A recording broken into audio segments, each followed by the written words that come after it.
What's up, party people? We are back. We are live. Feels good to be live once again with all my rowdy people and all my awesome friends. All right.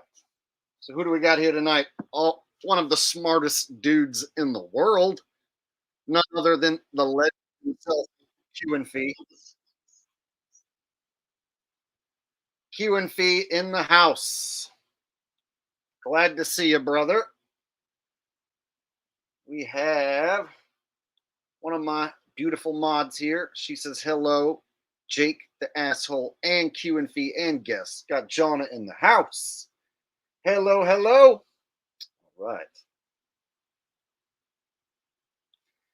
Suzette Ann says hi, Jake and everyone. Rose Bell says hi, everyone. Freedom Mind in the house, showing some love. All right.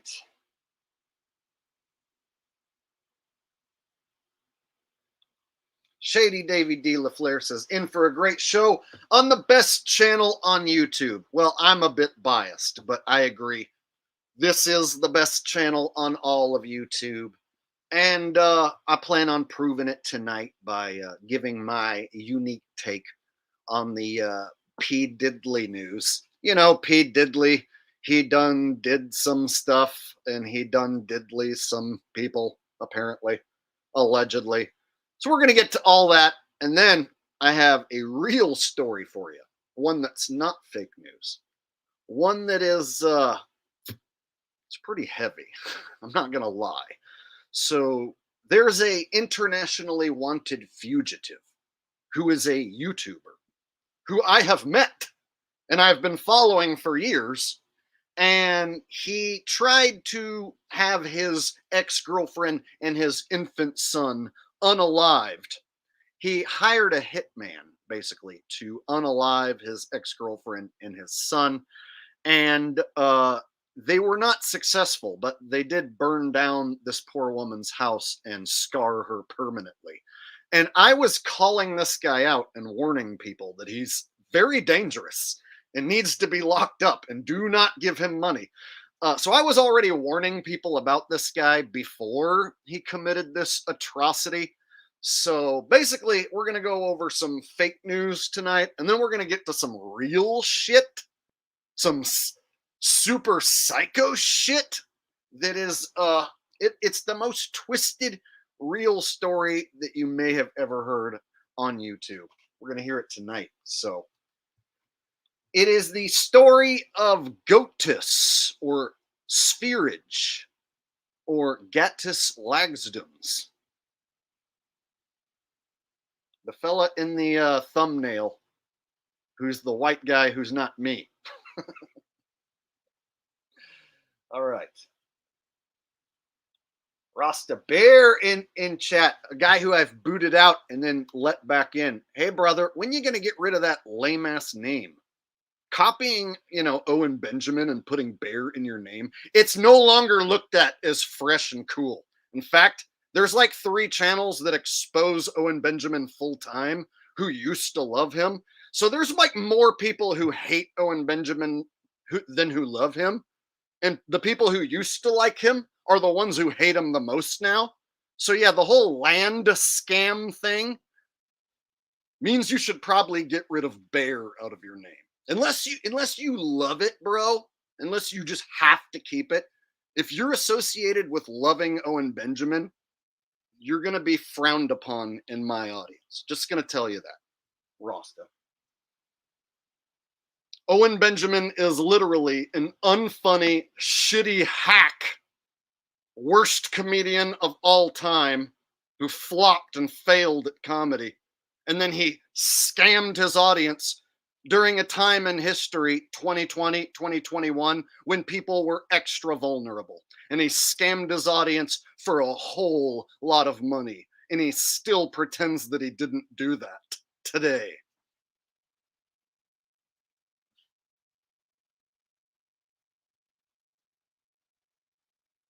All right. You can't change the name. What are you talking about? You can't change the name. Okay. Well, if you're cool with, hey, maybe you will outlive Owen Benjamin and the story of Owen Benjamin. Maybe he'll just go away. But yeah, anyone who has Bear in their name and is once an Owen Benjamin fan and still appears to be an Owen Benjamin fan, I'm always like, why? For God's sakes, why? Okay. So I wasn't planning on talking about that shitbag Owen Benjamin tonight, but he just came up randomly. I was actually going to talk about some other shitbags. So let's start with the famous shitbag, the one on the world stage, the one that's an actor. Let's start with P Diddley, formerly known as Puffy McDaddy Poof, right? Who was friends with Biggie Smalls, who, you know, fake died along like Tupac in the East Coast versus West Coast beef. Remember? Let's not forget it was like Puffy and Biggie versus Tupac and Snoop back in the day. It was like the East Coast, West Coast deal. And of course, Tupac and Biggie were gunned down fatally in this beef, you know, of East Coast and West Coast. But when you really look into it, yeah, both those are fake deaths. So when you really look at these rappers and stuff and the stories that they all have to maintain, they've been maintaining lies for fucking years about dead people who ain't actually dead. Right? So Puffy McDaddy has had to always be like, oh, I'm so heartbroken that my boy Biggie Smalls is gone, you know? Meanwhile, it's like the rappers that fake died, you know, they're still with us in one way or another. Those of you who know, you know. All right. So let's jump right into the material. First thing I want to start off with, let's not forget Puffy is a club member. By club member, I mean he's in that big club that me and you are not in. This club. And I know we might have a few Trumpers in chat. This is not a Trumper audience. This is a truth channel. And so anyone who's like, hey man, that was a long time ago. Trump's not cool with Puffy anymore, man. Yeah, well, whatever. Just goes to show you this is a big club. You can dig up the old pictures of Trump with the Clintons mucking it up. Trump with Puffy mucking it up. Oh, but then when he became the Republican candidate, then suddenly they wasn't friends no more, right? Sure. So just want to show this is a card carrying member who's way more famous than he ever should have been. Like Puffy's rapping ability was nowhere near as good as Tupac's. Puffy's acting ability nowhere near as good as Tupac's. So when you look at like the actual talent level, skill, charisma, Tupac was a much better puppet actor than Puffy. And so it's amazing to me that Puffy got as big and famous as he ever did without actually being that talented in anything. So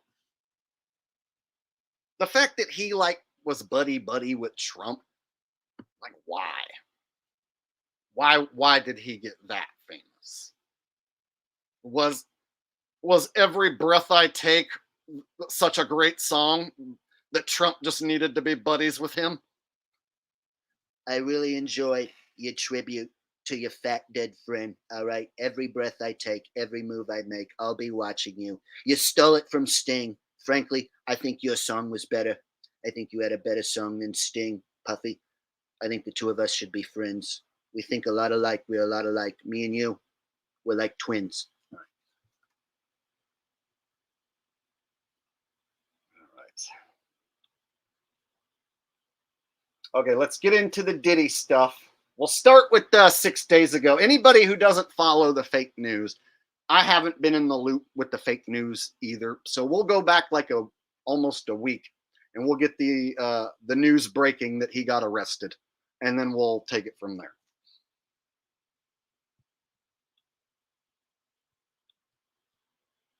Breaking news tonight, Sean Diddy Combs has been arrested in a Manhattan hotel this evening after a grand jury indicted the music mogul. His attorney tells CNN that he is currently being processed. The charges are unclear as of this moment. Joining us now is CNN's entertainment reporter Elizabeth Wagmeister, and also with us CNN chief legal correspondent Ellie Honing. Elizabeth, you were a big part of revealing some details about Diddy's conduct in private over the course of the last couple of months. That video led to a lot more scrutiny on what he has been accused of. What do we know at this point about what this case might ultimately be about? Abby, at the moment, we don't know what the charges are. I have information that he was arrested tonight at a Manhattan hotel. He is currently being processed.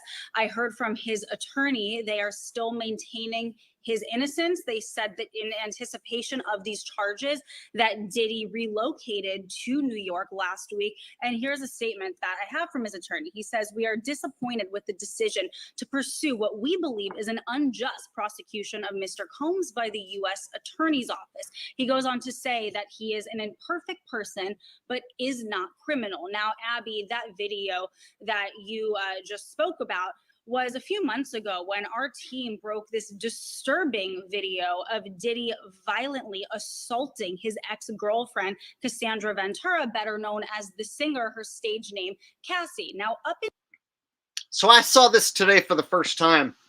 I didn't even know this happened because I haven't been paying attention to the fake news much.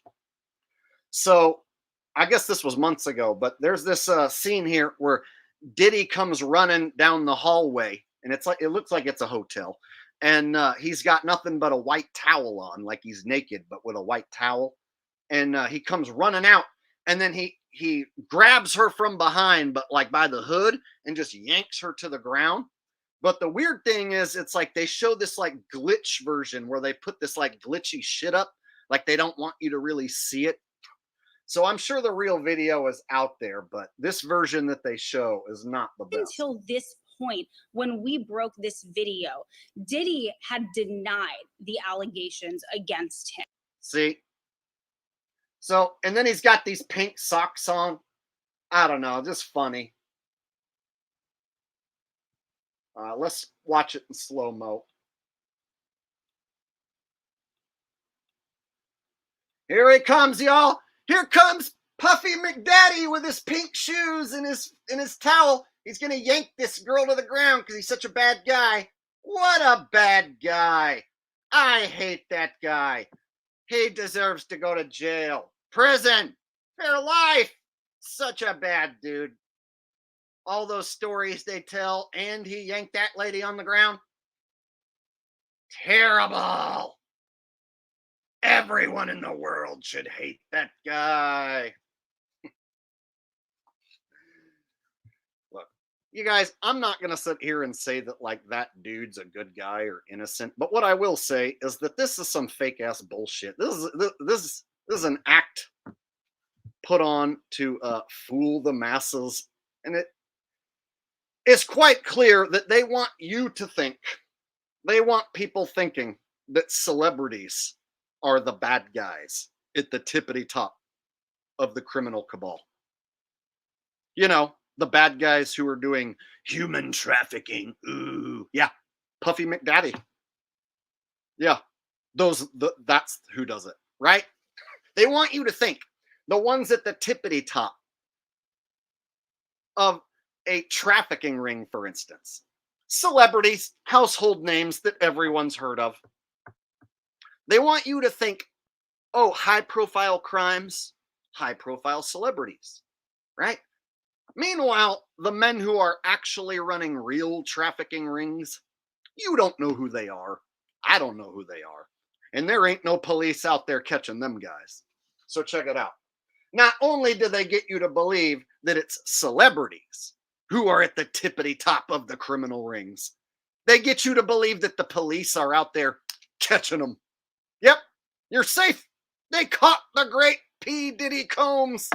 Now you're safe. Your kids are safe. Everyone, the police got him. You know, the police, they're out there catching bad guys like P. Diddy.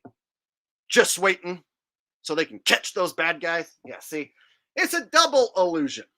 The illusion where celebrities are the ones who are at the tippity top of the criminal cabal. Oh, and police are out there catching them, doing their job, doing a good job. Ha ha ha ha! To that I say.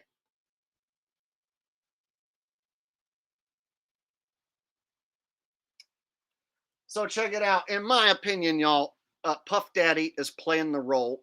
He's an actor going through a humiliation ritual, if you will. And there could be 2, 3 Puff Daddies for all we know, you know.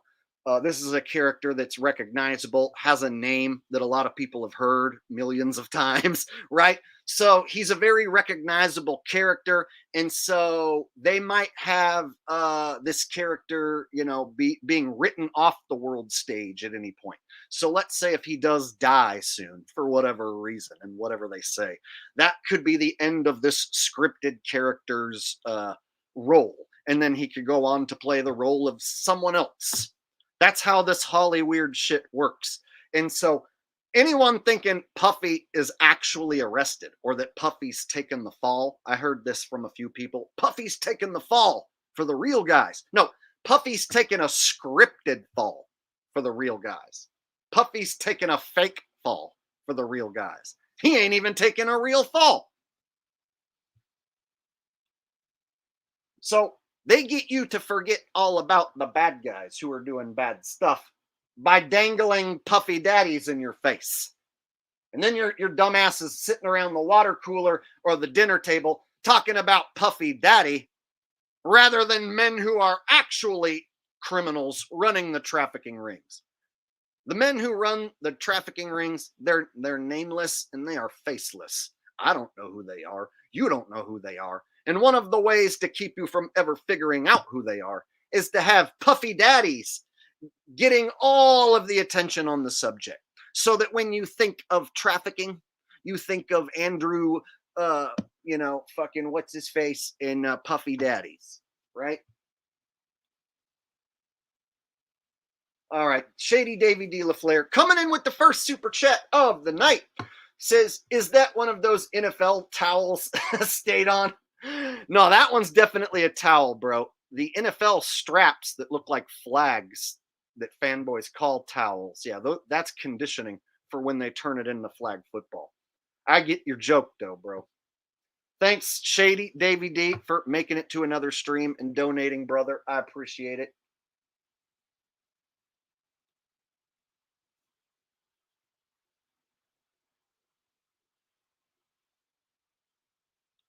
So yes, here's the deal. They want you to think that these high-profile celebs who are very easily recognizable, they can get you to love them, and then they can get you to hate them. And see, that's the awesome thing about having someone that is that recognizable, is that they can control your love and control your hate at the drop of a dime. And so they can make this person, Puff Daddy, into a lightning rod for hate. And then when you think of the subject, human trafficking, you aren't even thinking of anyone who's really actually doing it. You're thinking of some character on TV. That's what they want. They want you to picture someone on TV and make shit up in your head. Like, ooh, I'm going to make up something in my head that happened at Puffy Daddy's party. They'll have you making up shit in your own head that happened between Justin Bieber and Puffy Daddy. You'll uncomfortably create some shit in your head before you ever find out any real shit going on. See how that works? And they'll have you tricked into thinking that now you know the inside scoop about those dirty, evil celebrities and what they do. There are some dirty, evil celebrities and they do some dirty, evil shit, but the ones who truly run human trafficking rings at the tippity top, they don't have a recognizable name like P. Diddley, okay? They don't go through humiliation rituals in front of the public. Their names are kept a secret. So this shit right here, where the cops are out there busting high-profile celebrities, yeah, right. Oh, and I want to also I want to preference this is a comedy act. This is all part of my unique comedy routine. It's meant to make you laugh and entertain you. Any truth that you find within my routine is purely coincidental. Oh, and also, my whole routine is based on the truth and nothing but the truth. So help me God. All right, let's move on.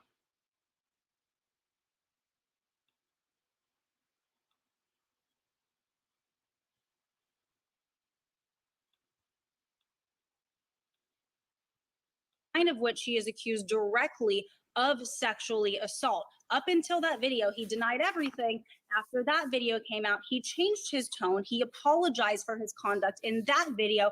But I have to tell you, Abby, just as of last week, a former member of Danity Kane, which was one of the bands from Making the Band, Diddy's show that was on MTV, she sued him for sexual assault and other disturbing allegations, and he denied that. So he continues the denials, and he still maintains his innocence, even though he has been arrested tonight. And Ellie, not a huge amount of information available tonight, but Elizabeth brought up something that I want you to give us a little bit of insight into. Diddy is here in New York, in Manhattan. He apparently came here in anticipation that something like this might happen. What should we understand about what that might mean? It could very well be that this is a federal arrest being processed here in New York. So, Abby, there are some important things we do not know, including the specific charges that have been lodged against Sean Combs. But there are some really important things we do know. First of all, based on the attorney's statement, based on our reporting, this is a federal prosecution. It's not a state prosecution. The fact that he's being processed in Manhattan tells me that's the Southern District of New York. That's consistent with the reporting that the Southern District of New York had been handling this case. That's the office I used to work at. That's an office that sort of specializes in. It's a federal operation, in other words. This ain't some little state-run shit. This is a federal operation. It's a world stage act, baby. All right. So that was when he got arrested. Now we can check out some of the latest news, some of the breaking developments.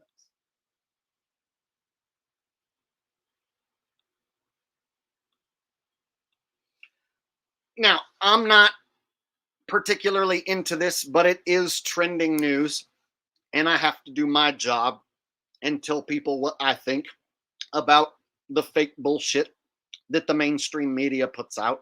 That's kind of what I'm known for. And so whenever there's one of these subjects trending, you know, there are people who like to hear my opinion. And we have over 500 people here in chat, so that's a pretty good crowd. Speaking of that, if you're here and enjoying yourself right now, hook me up with a thumbs up. It gives me an algorithm stroke, and then they recommend my video and all that good stuff. So hook a brother up with a thumbs up if you can. It's quick, it's easy, and I would appreciate it. All right. So let's move on to some current news about Puffy, see where they're going with this story. And then maybe we can kind of get out in front of it and see what the end result is. There's some people who are already predicting he's going to be Epsteined because he's in jail right now. So apparently there's already this big prediction that any day, any minute, he's going to be Epsteined. So we'll see. Let's see where the story's going.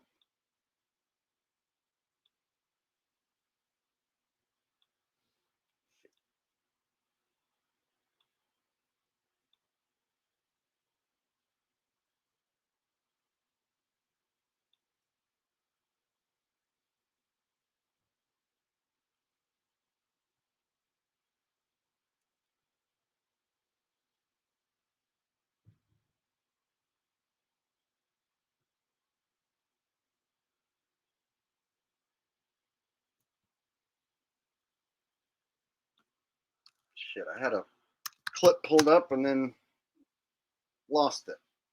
Oh, here it is. Okay.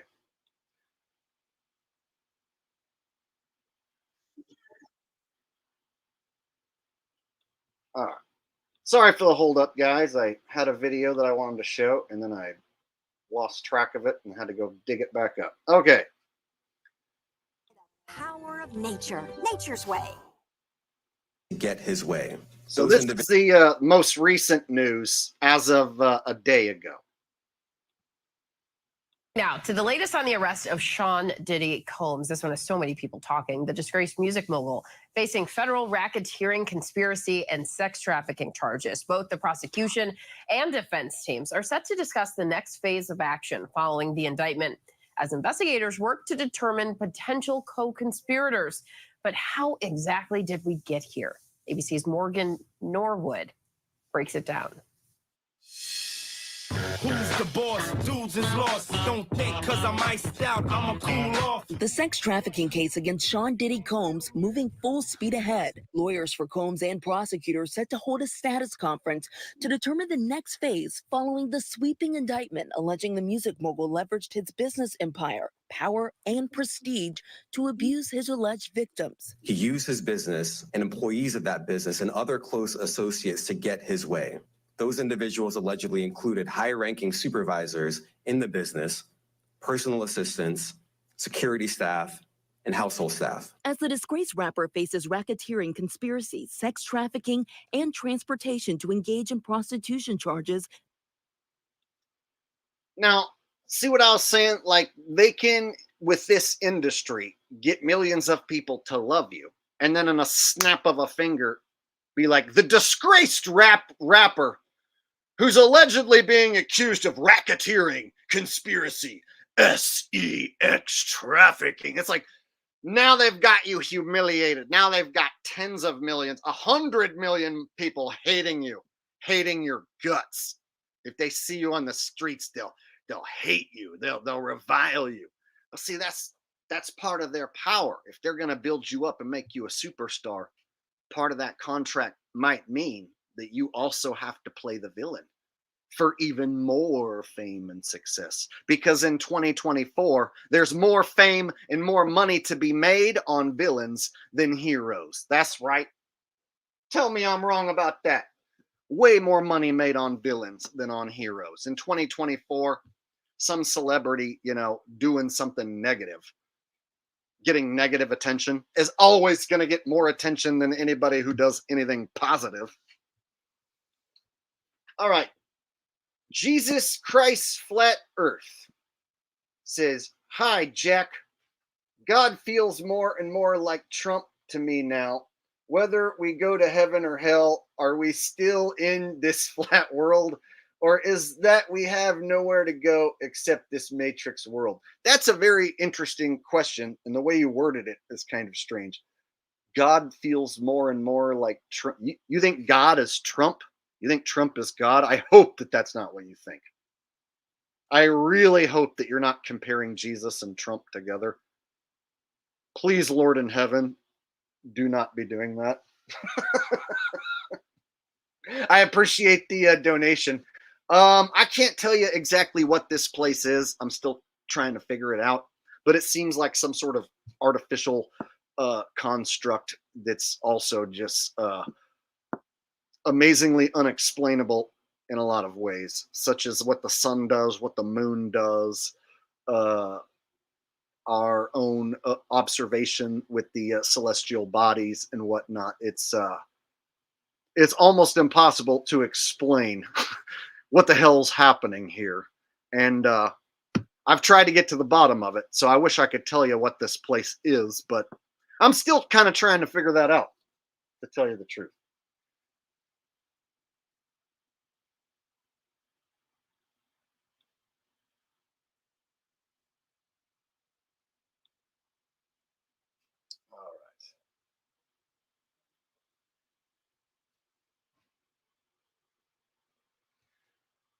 All right, let's get back to the P. Diddly Doodah Day. Investigators now working to determine who his alleged co-conspirators were and whether they too should be charged. 54-year-old Combs pleading not guilty to charges that he led a racketeering conspiracy that abused women. I'm going to fight like hell to get him released, and he should be released. The indictment alleged some of Combs' employees helped set off so-called freak-offs in which women were forced into sex acts with male prostitutes. He used the embarrassing and sensitive recordings he made of the freak-offs as collateral against the victims. Prosecutors said authorities seized records along with firearms, drugs, and more than 1,000 bottles of baby oil and lubricant. All right. Okay. Yeah, because he's so rich and he's such an evil bastard, he had to have over 1,000 bottles of baby oil lubricant. Oh, they have to have something in there. That was the one. They got, all of his recordings of people doing freaky stuff, firearms, drugs, and over 1,000 bottles of baby oil and lubricant. That's where it got funny. Yeah.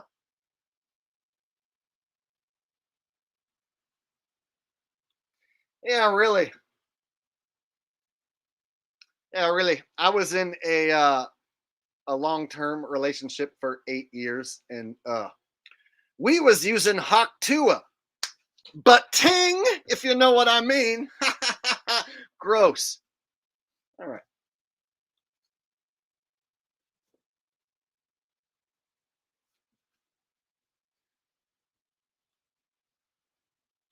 During raids last March on Diddy's homes in Miami and Los Angeles. Something's controlling me. Combs has been under criminal investigation since his former partner and recording artist Cassie Ventura accused him in a November civil lawsuit of rape, repeated abuse, and even sex trafficking. At the center of the case, this 2016 video exclusively obtained by CNN, showing a 2016 altercation caught on surveillance video of Combs grabbing and kicking Ventura. The lawsuit was settled with no admission of wrongdoing, Combs issuing an apology video back in May. I hit rock bottom, but I make no excuses. My behavior on that video is inexcusable. Since then, the rapper the subject of multiple civil lawsuits, allegations which he has denied. Swimming in women with their own condominiums, 5+5s who drive millenniums. Combs has reportedly amassed a $1 billion fortune after he shot to fame in the 1990s with hits like It's All About the Benjamins, launching the label Bad Boy Records, and the successful careers of Mary J. Blige, Usher, and Notorious B.I.G.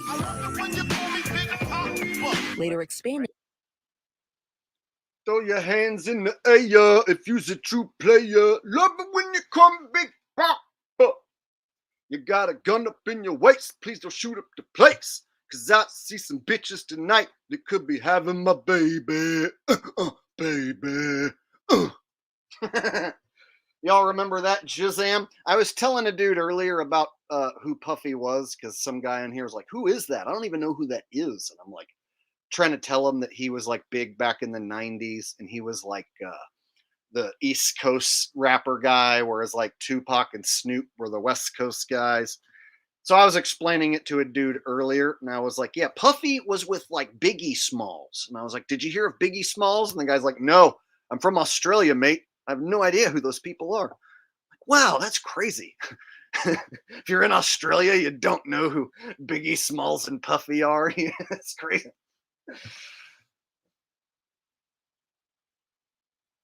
All right.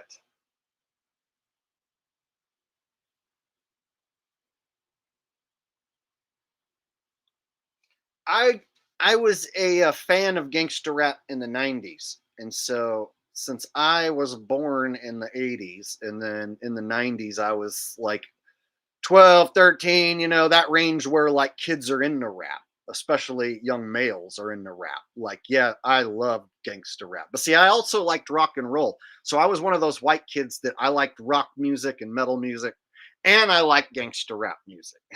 Because it was like, back in them days, all that stuff was on MTV.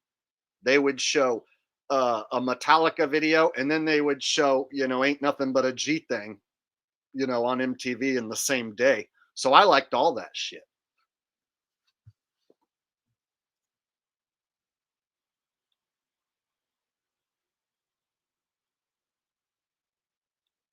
QNF's showing off his age. He said he had kids in the 90s. All right.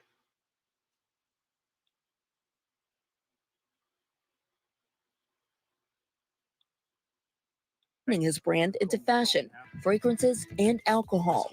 That business empire now in jeopardy. Sean Combs also faces a forfeiture in this criminal case. where the government says that anything involving this criminal enterprise can be forfeited to the U.S. government. Our thanks to Morgan Norwood for breaking down how we got here. And it has. That just goes to show you, y'all, you can make $1 billion, but it ain't real. So a lot of these people on TV, supposed billionaires, until they get in a little trouble, and then it's gone. Vince McMahon was a billionaire, and then suddenly Vince McMahon stopped looking like Vince McMahon, got into all sorts of legal trouble with women, crimes against women and whatnot, and basically now it's like doesn't have any of the same wealth and power he used to have. It's like they can take these characters and build them up and tell you that they have $1 billion, and then take it all away from them. Just goes to show you the money was never real to begin with. If you really got $1 billion, you can't even have anyone mess with you at that. They can't just come in and take it from you. If you got that much money, you can split the United States and hide out and not get caught.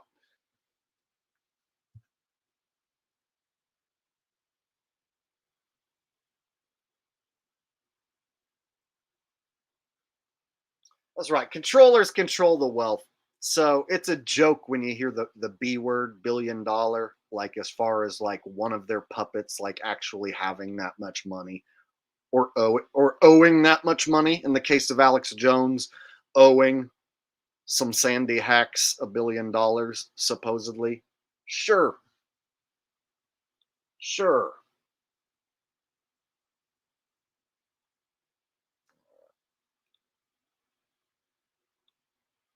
Been a staggering fall from grace for music mogul Sean Diddy Combs. But what can we expect moving forward? I want to bring in legal affairs journalist Megan Cuniff for more on this. Megan, I appreciate you being here because there is no one else, truly, who I'd rather talk to about this. The Washington Post calls you arguably the most influential legal journalist working today. You've got your finger on the pulse, your nose all up in it, Megan. Diddy is currently being held without bond after his appeal was. Did I hear that correctly? Did she just say that this thing on screen to the right is the expert, the one with the nose all up in that thing? She's the one that is like the go-to puffy daddy legal expert person, whatever that person is on screen. That person's the one, the almighty know-it-all, has all the puffy diddly answers. Oh! Please bestow upon us your P. Diddley wisdom. Denied by a judge Wednesday. How significant is this to keep someone this high profile behind bars? You know, I think in federal court and for these charges, they would say it's routine. But in the public realm, this is very significant just from who we associate Diddy being and everything we've seen him do over the decades. Like you said, this is quite the downfall to go from.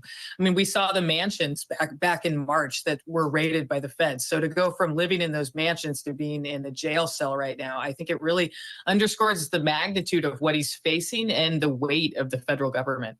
You're absolutely right. And I mean, he had his mansions in Florida and California raided at the same time. And so much of this has played out publicly, starting back with that civil lawsuit from Cassie and then more lawsuits and denial of the claims, but then settling very quickly with Cassie, denial of other claims. And it's been this slow drip until this point. You have covered celebrity cases before, most famously Tory Lane's assault trial in 2022. That went viral on X, formerly known as Twitter. Reputation. The questions about what is ahead of us. I mean, how long is he going to be in custody? Is this an R. Kelly situation? Is he going to not? Why are you asking us? I thought you were the expert. She doesn't even know she's asking us questions. Why are you asking us, the audience, questions? We don't know. We're not puffy daddy diddly do experts. You're supposed to be the one who knows every fucking thing when it comes to Puffy McDaddy, right? Think she just shot her own self in the foot. No more credibility for This person, look at this person. I'm supposed to believe that this is the P. Diddly Do expert in the world? I think not. I think I've heard enough.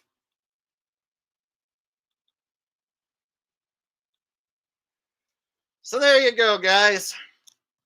The P. Diddly news. Ooh. The kids are safe. Your wife is safe. Everyone's safe. The police got him. We're good. No more trafficking. He was like the top guy in the world doing anything wrong. He was like Mr. Number One trafficker in the world, and they got him. So I think from here on out, things are going to be looking pretty dang good from now on. All right.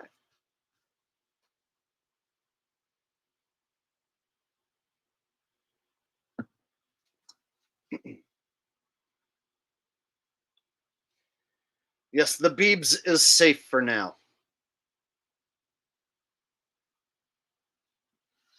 I bet you P. Diddy could tell you what's going on at P. Diddy. I bet Suge knows what's going on with P. Diddy. Ain't nobody knows who shot Tupac. Ain't nobody know who done shot Malcolm X. But I be knowing what be happening at P. Diddley's parties. You know what I'm saying? He was trying to get me to do some of that gay stuff. And I was like, hell no, boo-boo. Ain't trying to do no gay stuff with you. And I got my little black dwarf ass out of there. You know what I'm saying? Sure you did, Cat. We totally believe Cat Williams' side of the story. He knows what went on. He was trying to get me to do some freaky deaky stuff at his parties, and I was like, hell no, boo-boo. Ain't doing no freaky gay booty hole stuff with you. And I got my little black dwarf ass out of there with my perm going on and everything. And I done took all the ladies that I brought over with me. That's right, I done did. And we left town, and I never talked to P. Diddley ever again. All right. There you go. And whenever Cat says some shit like that, people are like, oh my God, he's dropping truth bombs, yo. They're probably going to try to kill him for dropping bombs like that, man. Like we're to believe little dwarf-ass feminine Cat Williams never did nothing behind the scenes that was fruity. Okay. Little fucking 4'9" fucking Cat Williams, who acts nice and fruity a lot of the times, boo-boo. Yeah, we're going to pretend that he didn't do anything behind the scenes. Okay. Because he's such a manly stud muffin who would never partake in anything like that. Jen No Fear says, best impressionist ever. Like the chat, folks. Hey, I would agree. When I am in the zone and doing this, there is nobody better. Nobody with the wide variety of repertoire that I have. Thank you, Jen No Fear. I appreciate the long time support and the donation. You are a sweetie. Thank you. Shady Davy D. LaFleur says, over 600 in chat. Wow. Hit the thumbs up button. Make sure you are subscribed. And you're going to want to click that little bell thing because they don't notify anyone that I go live. They notify like 5% of my audience that I go live. So you basically have to have the bell thing clicked on for all notifications. You have to go through that whole deal. And even then, they still might not notify you. That's what YouTube is all about. Let's not notify anyone that Jake's doing anything. He's not making pics no more, so screw him. Okay, so now we're going to move on from a fake story that we just covered. Because in my opinion, the P. Diddy shit is all made for TV bullshit. It's not real. I think P. Diddy's done some evil shit behind the scenes, but he's not some big time boss at the top of a trafficking ring. And the big time bosses who are at the tippity top of trafficking rings, you don't know who they are. I don't know who they are. And there aren't any police catching them. So, we're going to move on to a story that is real. Yeah, we're going to move on from a fake story to one that's actually real. And this next story, Holy shit, it is disturbing. So, viewer discretion advised. We're about to go down a rabbit hole of an internationally wanted fugitive who is a pro YouTuber currently uploading YouTube content while he's currently on the run internationally. So basically, we're going to start the manhunt tonight for a sick and twisted individual who wants to be part of the Illuminati. He's not, but he wants to be, and he envies the Illuminati. So we're going to talk about a guy who is way worse than Puff Daddy, in my opinion.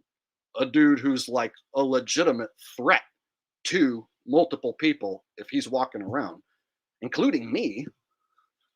So we're going to talk about a man named Gatis, also known as Goatis here on YouTube, formerly known as Spearage or Sphedia. Now, I've brought him up before. Those of you who know, I have a parody channel where I call him out and expose him. And I had the parody channel before he became a wanted fugitive. So, yeah, things got serious real fast over there at that parody channel. It went from me teaching him a lesson to, holy shit, I'm busting an international fugitive now? Wow. So, yeah, we're going to go back to the beginning, and I'm going to teach you the whole story. So anyone who doesn't know who this guy is, I'm going to catch you up. There was a true crime documentary made by someone here on YouTube, and it encompasses the entire story. And I know all the details. And I have someone here in chat who also knows the details as well. And so we're going to review the true crime documentary. It's about a half an hour long. And we'll give you all the details to go along with it. And this ain't no Netflix true crime documentary. This ain't no made for TV bullshit. This is the real thing. There's a real psycho on the loose who has done some real psycho shit. And he will do more psycho shit if he is left on the loose. And so, now begins the story of Spearage Goatis. Let me pull up the video.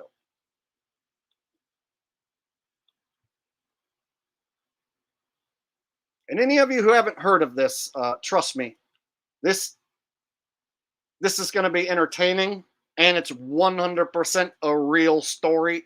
This is not fake. This has went to trial. Somebody has been found guilty.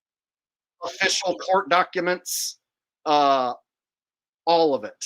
Every piece of evidence you could ever want to see is all there.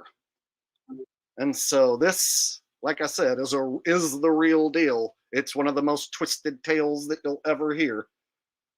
And I know all the details. Are you ready? Let's boogie.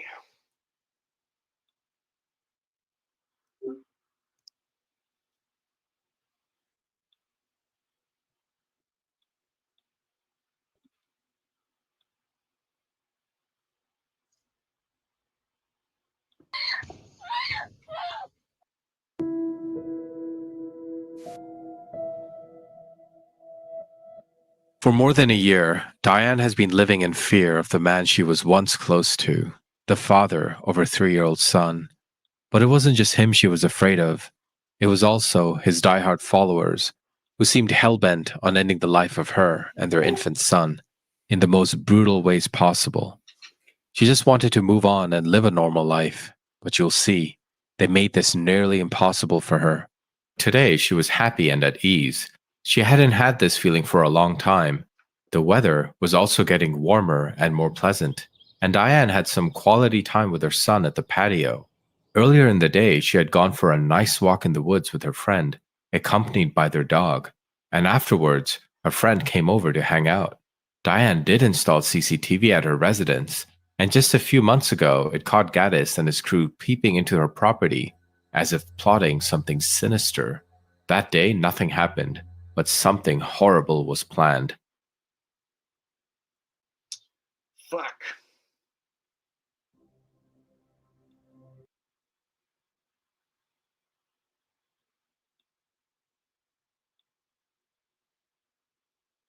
Diane knew she had to leave, but financial constraints meant she had no choice but to stay while searching for another place. Hence, she was living a nightmare, not knowing when her life was about to be in danger, all while raising her son alone. That day when it got dark, she was winding down. She had just gone for her bedtime routine with the little one. For a moment, she dwelled on her current situation and realized there's still a lot she had to be thankful for. A roof over her head, a child growing up, and going through potty training. She hoped one day of returning to complete her training to become a history teacher, something she had given up on due to prior health reasons. Diane realized she left her son's potty outside the patio and went out to retrieve it. As she was doing this, she heard the neighbors wheeling out their garbage bins. Ah, she thought, waste collection day is tomorrow. Verbally, she thanked them for reminding her and went to pull her garbage bin outside. As she exited her home and wheeled out her bin, she sensed something was wrong. She could hear someone walking towards her quickly from behind, and at the same time realized no one was in sight. Where did the neighbors wheeling bins a moment ago go? That's when she felt a thud, an immense pressure, and a ringing noise in her head. This was followed by a piercing pain at the back of her head. She was being attacked. She was savagely being beaten at the back of her head with a metallic nightstick by the people who were wheeling garbage bins earlier.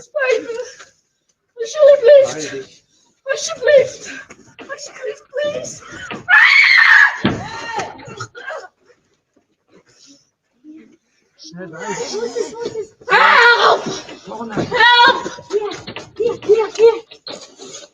Stop me! I should be pleased! I should be pleased! You're gonna get me! That was Diane being hit 9 times with a nightstick before being choked against the wall with it, followed by the man pouring acid over her from a bottle handed over by his own 15-year-old daughter. Diane pleaded with them to stop, saying, "Please, I have a son." With all her strength, she manages to push him away, grab the nightstick, and runs. He chases her, throwing acid behind her back one more time. The attackers were giggling and smirking. Okay, so that is the footage from Diane's backyard, from her security cameras, and the hitman who was hired in this case. And we're going to get to all that. So this guy who attacked her was hired. He was a hitman. And he brought his 15-year-old daughter with him to do this. Weird, right? It gets even more weird. And so all this is going to be tied together, but this is the crime here.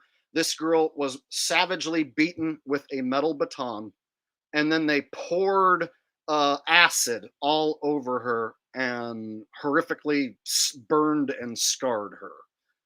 And the attempt was to kill her. But she fought back, and she is alive today. As Diane ran around, desperately seeking help, receiving blows that had caused fractures and broken bones, Diane manages to run into the neighbor's house, who lock the doors and call the police. Diane drops the nightstick and rinses off as much acid as possible, bleeding and bloody for 15 minutes in the shower, but eventually she has to lay down. The stick was later identified as an illegal weapon in the Netherlands and Germany. Diane remembers being awake in the ambulance as she is taken away to the hospital.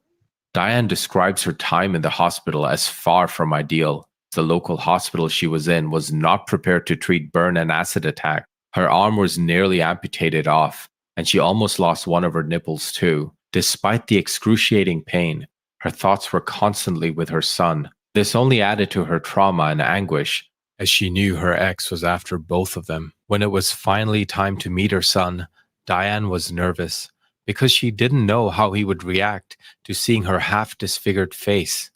But her son gave her a big kiss on the cheeks, bringing tears to her eyes. He didn't care one bit. He was just happy to see his mom again. This was one of the happiest memories of Diane's life, and if only for this brief instance, all the pain and fear that she had felt simply disappeared. Despite the CCTV footage of her attack, Police were unable to identify or locate her attackers, and Diane felt disappointed in the system once again. Back in 2018, Diane had to quit her studies due to an undisclosed medical condition. Conventional medicine was just not cutting it. But then she stumbled upon a YouTube channel run by a man named Gatis, better known at the time as Severage. He seemed to have bold ideas about health and nutrition. Okay, so here's where the story begins, guys. So that guy right there on screen, he was known as Spherage or Svedia, depending on how you pronounced it. But his actual name that his parents gave him is Gatis, Gatis, Gatis, Lagsdons. And so he became famous for eating meat at vegan events. And so this is going to be brought up later in this documentary. But those of you who recognize him or know who he is, he became famous online, and his channel blew up and got the most views and went viral when he would eat raw meat at vegan events. So he would go and trigger vegans, and he would eat like a raw squirrel or like a pig's head in front of vegans. And then the cops would come, and then those videos would get tons and tons of views. And so his channel blew up. Eventually, his channel got taken down for hate speech, but he has a second channel where he calls himself Goatis, Goatis. And so he met the girl Diane by doing a subscriber meetup. He did a subscriber meetup, and she showed up. They became close and became a couple, and eventually had a child together. And so that's where the story starts. Speaking from his personal experience of how a carnivore diet saved his life and is the optimal and superior human diet. For the last 2 months, I've been eating meat and butter only. And by meat, I mean muscle and organs. And my conclusion is that it's about impossible to gain fat eating this way. Diane first spoke to Gatis online in February 2018, and he seemed knowledgeable and attentive to her. He seemed genuinely interested in her well-being. Physically, he looked muscular and fit at the time, which lent credibility to his statements. They met a few months later at a meetup Gatis organized and connected well. Gatis spoke of his desire to live free of corporate oppression, possibly on a farm, and start a family. Diane, too, was interested in such a life, and these common ideals drove them closer. At the time, she admired what seemed to be an original way of thinking, but later realized much of his philosophy was simply borrowed from others and radicalized by him. Not long after meeting, they became romantically involved. In fact, Gatis had left his previous girlfriend for Diane. In one of his YouTube videos, Gatis introduced Diane to his followers. He requested donations and support because he had been... So this right here is when he did his first e-begging scam. And when I first saw him do this, I didn't call him out for, I didn't start calling him out for stuff like this for like years. So this was the beginning of him becoming an e-beggar, this video right here. So check it out. He was with a girl who had special needs, and the special needs girl's parents would pay him to be the caretaker. So he was in a relationship with a girl who's special needs, and he was being paid by her parents. And so when he left that girl to be with Luna, that was the name she went by on camera. Her name's Diane. So when he left that girl to be with Diane, he lost his financial support. And so in this video, he begs his YouTube audience to start sending him monthly income, because he's no longer going to get an income from taking care of his special needs girlfriend anymore. So this was the first e-begging scam that he pulled right here. Receiving a monthly allowance from his ex-girlfriend's family to help take care of her. The family even provided accommodations for them.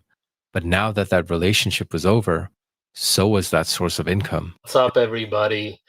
I'm gonna make a completely raw video, no editing, and just tell you what's going on. A lot of you asked me over the last years, months, where I get money and how I afford the raw meat and everything. And the thing is that I had a girlfriend who I split up with now, whose parents are millionaires, and they gave me 500 euros at least every month, usually more. So I never had to think about money. I pretty much can't afford this diet anymore because I don't get the money anymore. I met somebody else and I chose her over. Despite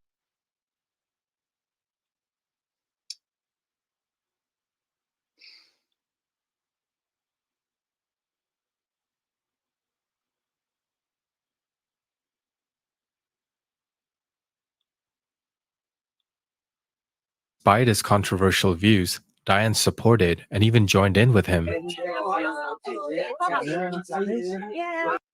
Okay, so check it out, y'all. They became a couple, and now he's got his audience supporting him. And this is when they started going to vegan events, and he would eat raw meat. This is when he blew up. And so Luna was on camera. Luna is also Diane. So Luna and Diane are that same cute girl who got attacked. So this is when they were a couple back in 2019, and they would show up to vegan events.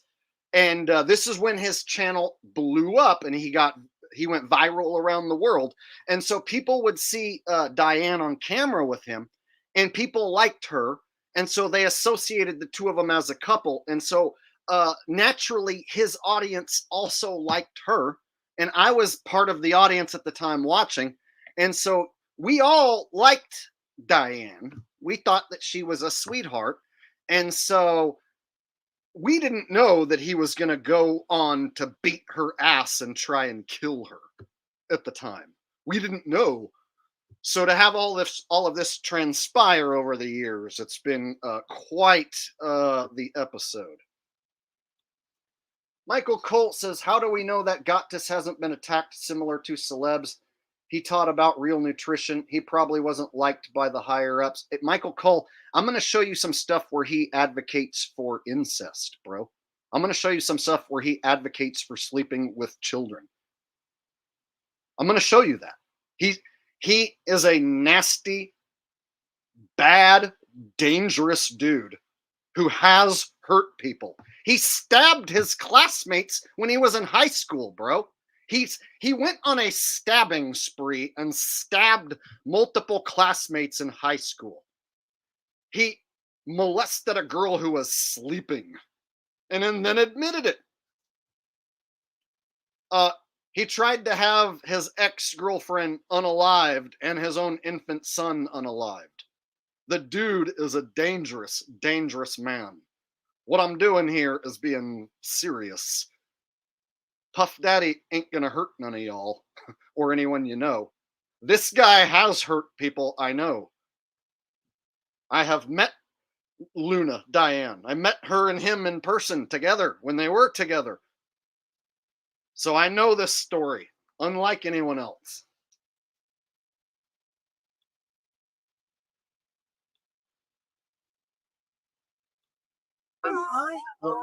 If they're crying, it's not going to make you proud. It's very nice how we evolve. See, here he's got this pig's head. So here is Diane, and here's Gatis, and here they are eating this pig head. Well, mainly he's eating it, triggering vegans. And this is what got his channel to go viral and blow up. There's no way around it. There's no supplement. There's no gimmick. There's no thing you can buy to get around. You know your brain. 70% saturated fat. I did basically. Then did 6-year vegan. 3 of that. Okay, I've been talking about this happening for like 5 or 6 years, and people just dismiss it and pretend that like I'm lying. So yeah, people get unsubbed from my channel without their permission, without their knowledge. Even people who are, you know, moderators to my channel will get unsubbed. This has been happening for like 5 to 6 years. I should probably be somewhere around 400,000 to 500,000, but they fucking lock my sub count up So literally they let me grow 5,000 subs in a week when I was making football picks 2 weeks ago. And then when I said I'm not making football picks, they fucking froze the sub count up again. And now it's locked up and won't move no more. Again. So it's like I can only get subs if I make football picks? Apparently, yes. But if I tell you guys that and show any frustration, people go, fuck you, I'm unsubscribing. You're lying. You know what I mean? So I can't even vent my frustration. If I tell people YouTube unsubs people, people turn on me and go, nuh-uh. You're just saying that because people are choosing to unsub, which just triggers me even more. So it's like I can't even bitch about it. But look, here's the proof. It does happen. They do unsub people from my channel. They do. They've been doing it. Even to people who follow me regularly and donate money, who are going to fucking notice and tell me. They'll still unsub you. And if I bitch about it, people go, oh, quit crying, you crybaby. Cry about it some more, you fucking crybaby. That's what they do. So I can't even bitch about it. Watch, tomorrow I'll be down 30 subs just because I did this stream. That's how fucking stupid YouTube is to me. Anyway, I don't want to go off on that because that I'll sit here and go off on that for a damn hour. But oh, all that glitters is old. You only missed an hour. So I've only been live for 1 hour, and generally I do about 3 hours. So you missed me talking about Puff Daddy, P. Diddy, Sean Comey. So I talked about the Sean Combs stuff and the Diddy stuff for like 45 minutes. And I just basically came to the conclusion that it's a fake story and not really like what they're saying it is. Whereas this, what I'm showing you here, is a totally real story. Like an actual horror story. Warrior Metagod with a super sticker. Thank you very much, Warrior Metagod. I appreciate that. All right. Back to the show. I did fruitarianism, and I built muscle, but health from it. I'll do it. Yeah. There's no better lunch than a goose egg, mate. It's gonna really upset your body. Sugar upsets a lot. It's the sugar, and that's a real. What people don't realize is that grains turn into sugar in the body also. The body does not attack itself. That's a ridiculous idea. That's where you're dangerous. No. You're a liar. Where's your poster? So I make hundreds of vegans do. No, at the moment, you are causing individuals. You will all see that. I didn't, for example, talk to the guy at all. I'm not saying about him. If they are causing us this threat, no, I'm talking about you. Okay, I'm just saying. That they alarm, harass, and stress by your actions of eating them. We'll see who laughs last. But if you ever... Many of his followers, she brushed aside his more extreme ones. I see a lot of videos for women on YouTube on how to get a so-called hourglass body. They will tell you to work out, do plastic surgery, go on unnatural diets, and so on. All of this is bullshit. There's one solution to all of your problems: pregnancy. The reason you look the way you look is because you did not get pregnant right after you started menstruating. Not doing that is exactly the same as not eating meat and fat when you are hungry, and you will be naturally punished for it. You are punished with your looks. I've talked about cannibalism before and how nobody wants to talk about it. But when it comes to incest, nobody wants to even think about it. And if you switch off what you have learned for a second, you may come to the same conclusion about sex. We get told about these genetic disorders and birth defects. There's a lot of claims, but no proof. Correct me if I'm wrong. Wouldn't these problems logically come from blood that is further away from you? You've probably heard of the saying, nobody's above the law, most likely from the media, which really just means that you're a slave, especially if you call yourself a law-abiding citizen. Then you're an absolute slave. In reality, every animal on Earth is above the law, which includes humans, and that's because the law doesn't exist. Yesterday, I saw the news about this guy called Nerman Sulejmanovic, a Bosnian bodybuilder who was clearly on steroids, who killed his ex-wife. I have incredible respect for this guy. The guy himself said it. She kidnapped his... Michael Colt, he advocates for sleeping with your own children and your own family members, and he also beats women. So you're literally almost quasi sticking up for a liar, a scammer, a woman beater, and a child abuser, and an attempted murderist. So quit acting like he's only being criticized because of his radical views. No, that's not why I'm doing what I'm doing now. Not because of his radical views. It's because he tried to kill a kid by hiring another man to do it. It's because he kicked that girl Diane in the face and then said it was muggers and then scammed his audience for thousands of dollars. The dude is a dangerous, nasty psycho. Why are you even acting like he's some sort of fucking genius, dude?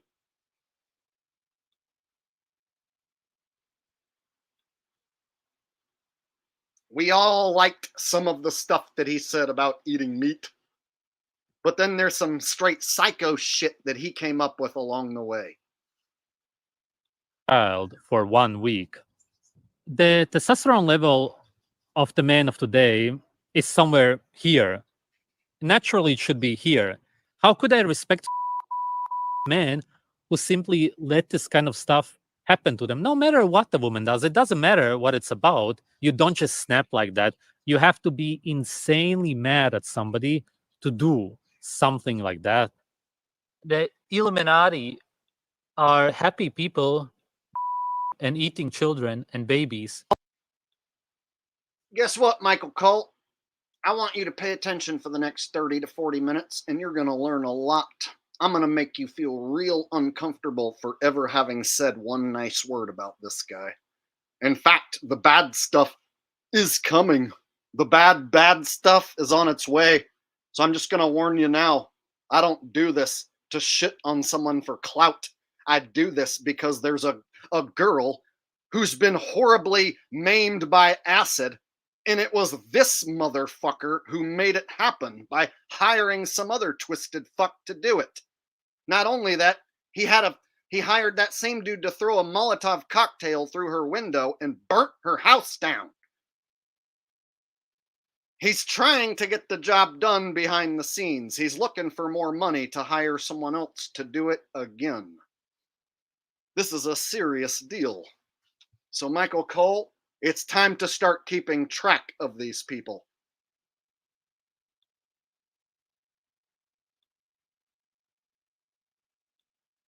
All the research which I've done since I've gotten out of the hospital completely tells me that the Illuminati's diet consists of baby and children organs. How to live and how to live long and healthy, and the secrets of humanity, of this planet and everything. Of course they understand this. I've mentioned it twice in the past videos about eating other humans, but sort of as a joke, even though it wasn't. It all really makes sense. Fast forward a few months, Gatis hosted a live stream from Berlin, and Diane sitting quietly next to him. She looked dazed and uninterested, but most noticeably, she had a black eye. Gatis explained that Diane was horrifically attacked by immigrants in the forest and is in need of surgery. Donations would help.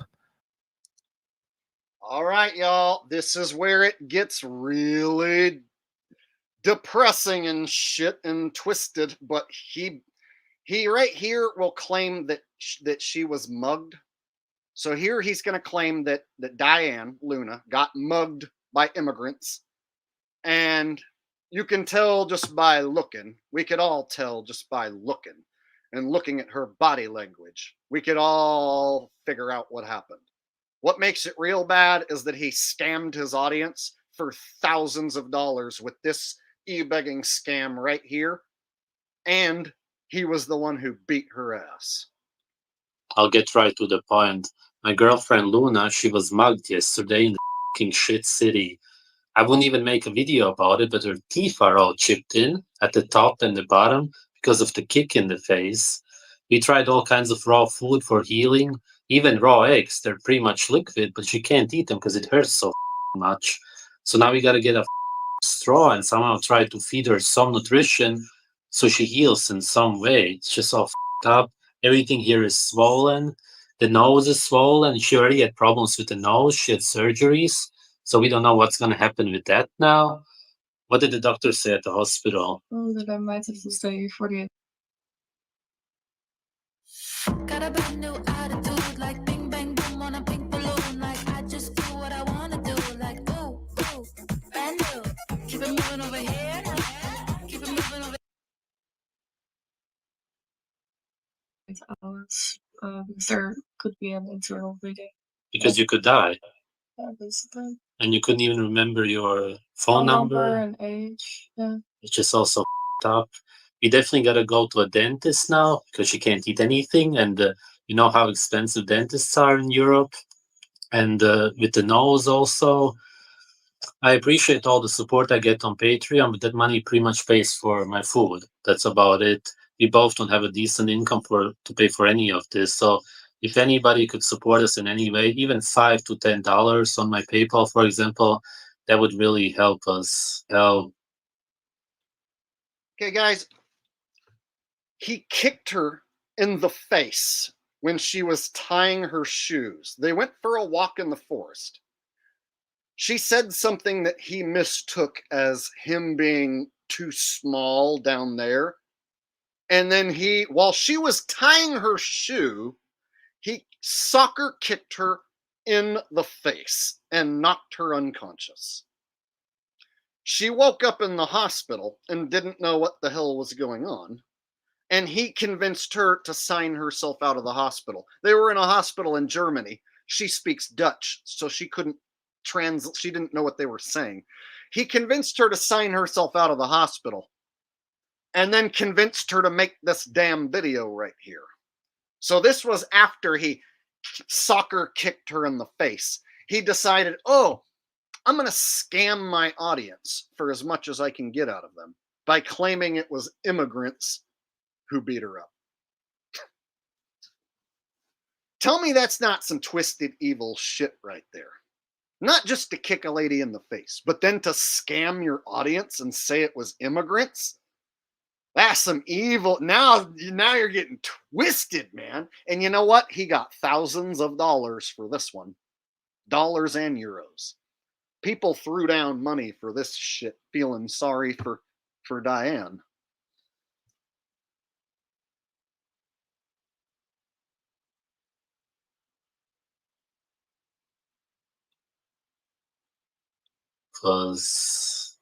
But of course, this wasn't the full story.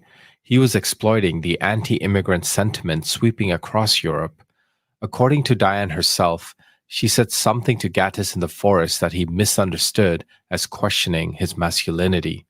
The last thing she remembers is bending down to tie her shoelaces and him kicking her with full force in the face.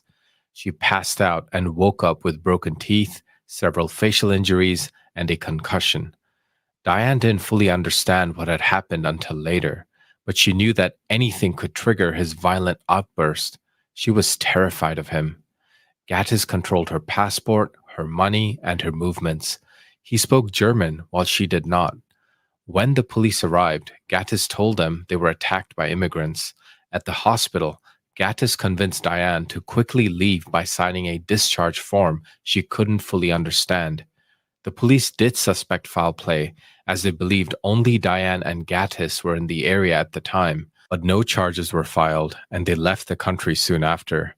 Gatis raised a significant amount of money from this fabricated story, and while it did go towards Diane's surgery in Ukraine, all the excess went into his pockets.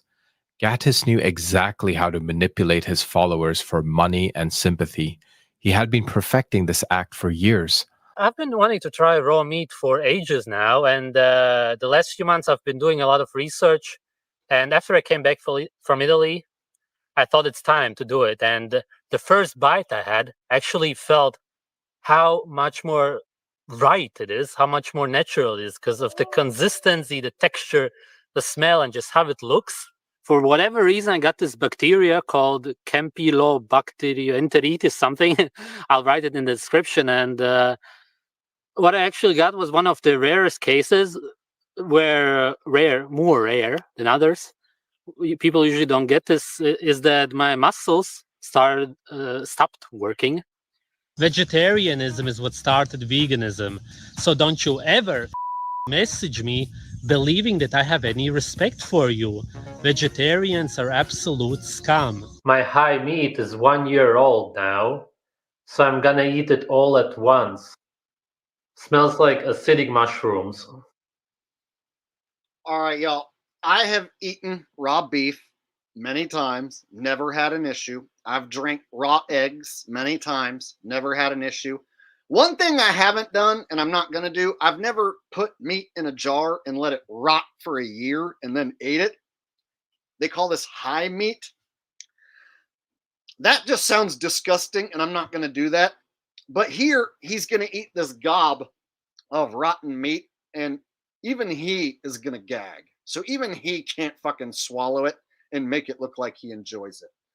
Watch. It's hilarious. And it's disgusting.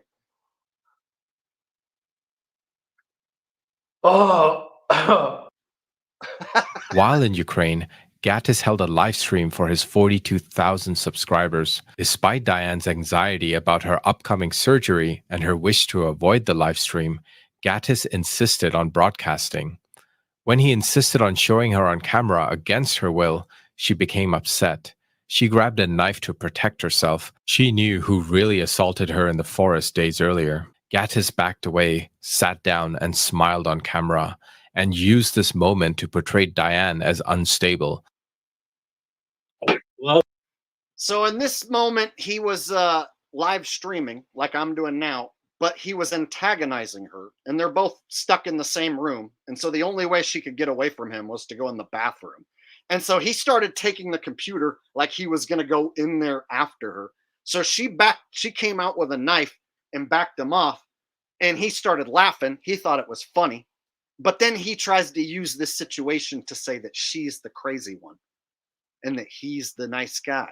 And so he will gaslight his audience. And anyone who knows the real story, he'll be like, Luna was the one who come after me with the knife. She tried to stab me every day. She was always trying to poke my eyes out with the knife because she was a demon. So he always plays like he was the victim in that she was the bad one who whipped his ass all the time. That's his story. So he's one of those dudes that beats a woman's ass, but then he plays like he's the victim.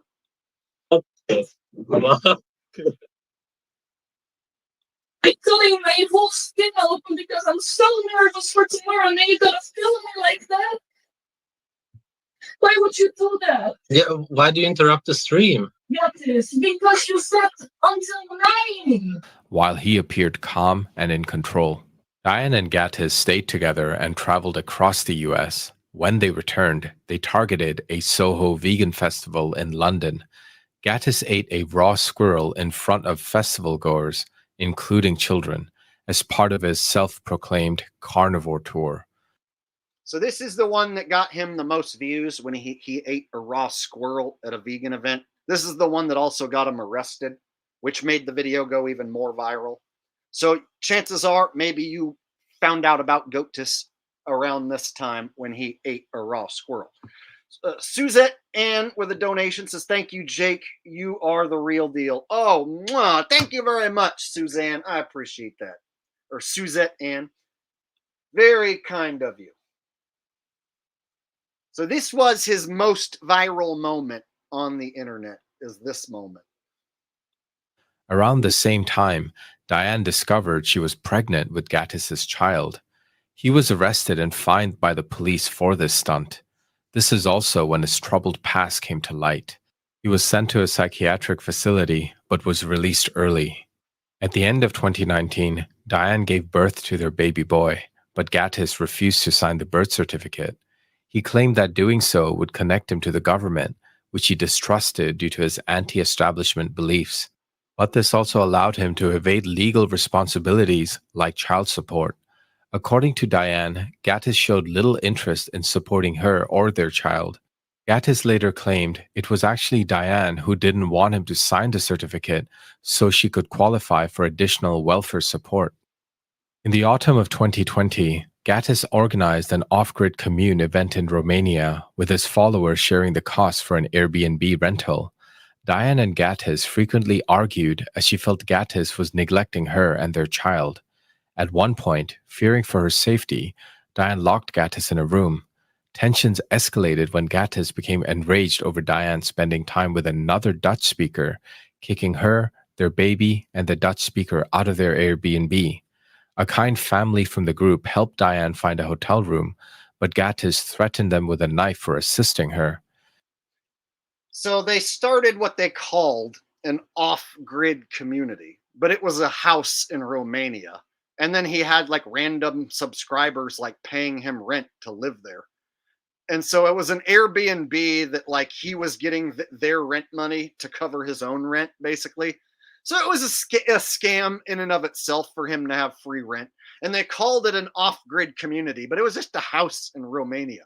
And so he tried to live with some of his own subscribers and his girlfriend.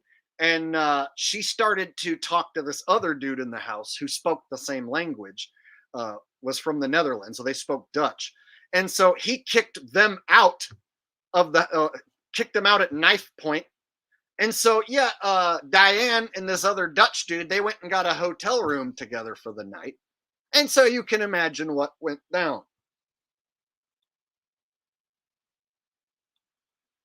After this incident, the group disbanded. I treated myself to a wild Alaskan company membership, and my only regret is that I didn't do this sooner. Every month, I get a box of high-quality... Gatis tricked Diane, claiming he would end his life if she didn't return. Despite this, they reconciled and went back to the Netherlands. So they broke up, and then he said that he's gonna off himself, unalive himself, if she doesn't come back. So she goes back to him. So Diane made several huge mistakes. A, getting with this guy. B, making a child with this guy. And then C, getting back with this guy after he had already been violent. So Diane has made several key mistakes here. But what he does to her in the end and all she's been through, nobody deserves to live in fear from a psycho for the rest of her life. So even though this poor girl Diane made several mistakes, she didn't deserve what ultimately happened to her. And I'm going to show you what ultimately happened to her. And you're going to see all the gory details. And she still lives in fear every day that this guy is going to track her down and kill her. And so he's currently still on the loose posting videos. And so in order to help,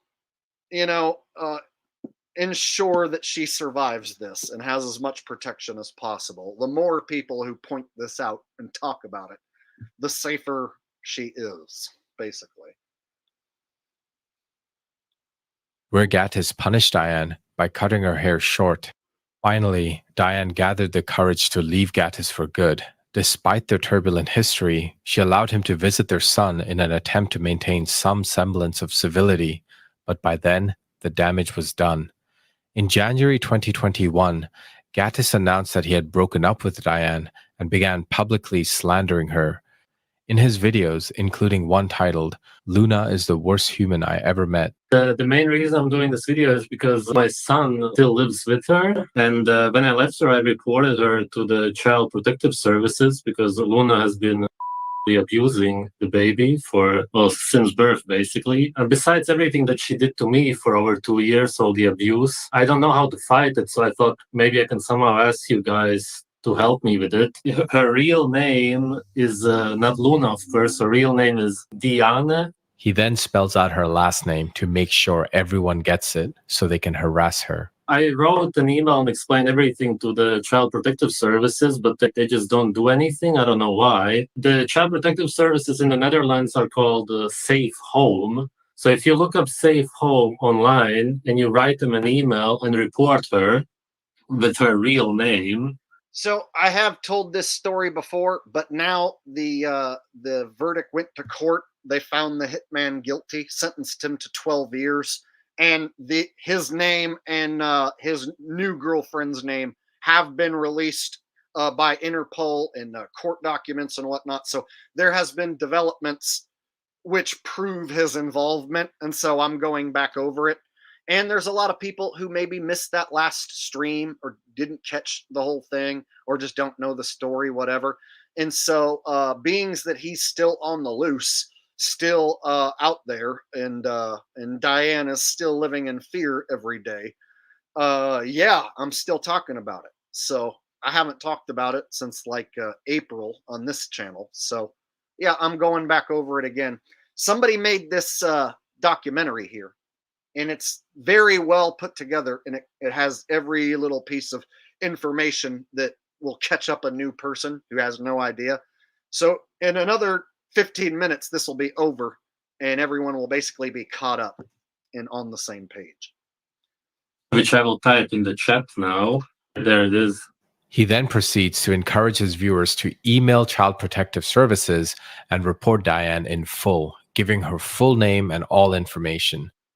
This is just one of his many methods of harassing her. And what she has done is really bad, which I won't go into detail. I just hope somehow they can do something. And I would never want to even involve them. But in this case, I don't know what else to do, because I have no power over it anyway, because I'm not officially the dad on paper anyway, as I've said before. So, which is what she wanted, because she wanted to take care of him alone. But then again, she wanted to be a single mom. This here, ladies and gentlemen.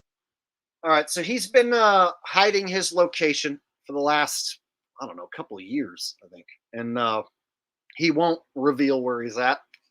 He rents Airbnbs, and he hops from country to country. Right now, I would suspect he's holed up in some Middle Eastern country like Kazakhstan. That's my guess, but I couldn't tell you because he's pretty good at hiding his whereabouts. Like, for instance, he got caught being in Canada while he was lying about being in the Netherlands because somebody recognized the couch in his Airbnb and matched it up to an ad online for that Airbnb. And so he goes as far as to cover up the furniture with blankets and cover up the couches so that you don't know where he's at and you can't trace the ad or nothing. So he's been caught lying about his whereabouts before. And so he's the type of dude who will like show, some tropical like plants it like a botanical garden and then try and pass that off like he's in a tropical country, even though he's maybe not. You see what I'm saying? He'll try and make a freshwater lake appear to be like he's at the ocean and try and pass that off like he's next to the ocean. He is all about concealing where he's at. And here's the thing. If you go over there and ask him about any of this, he'll ban you that fast. Go ask him if he did any of this and you're banned. Go mention Diane or Luna and you're banned. Mention his son, you're banned. If you even mention that he's wearing a wig, he bans you. So yeah, he goes on to start wearing a wig and then pretending that he doesn't wear a wig. And he pretends he just naturally grew his hair back. So he lies about stupid shit, like that he grew his own hair back. And he fucking lies about everything. He's a pathological liar. And he's an obvious liar. It's like you can totally tell when he's lying through his teeth. And he's been caught lying hundreds of times. So my guess is he's holding up in some Middle Eastern shit country where you can buy a human. Oh, looks like I got a donation that I missed. Let me go back and snag it up.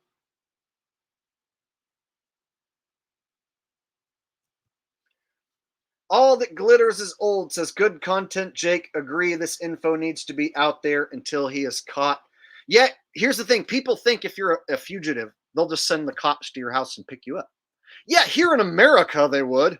But if you're an internationally wanted fugitive, they can't just like call Kazakhstan fucking government officials and be like, hey, We think this guy's near Almaty. Can you go get him? Oh, sure, American government. Yeah, we'll go pick this guy up for you. And we'll stick him on a plane and fly him right. You know what I mean? Or it's not American government, but Netherlands government. So the crime happened in the Netherlands. That's where Diane lives.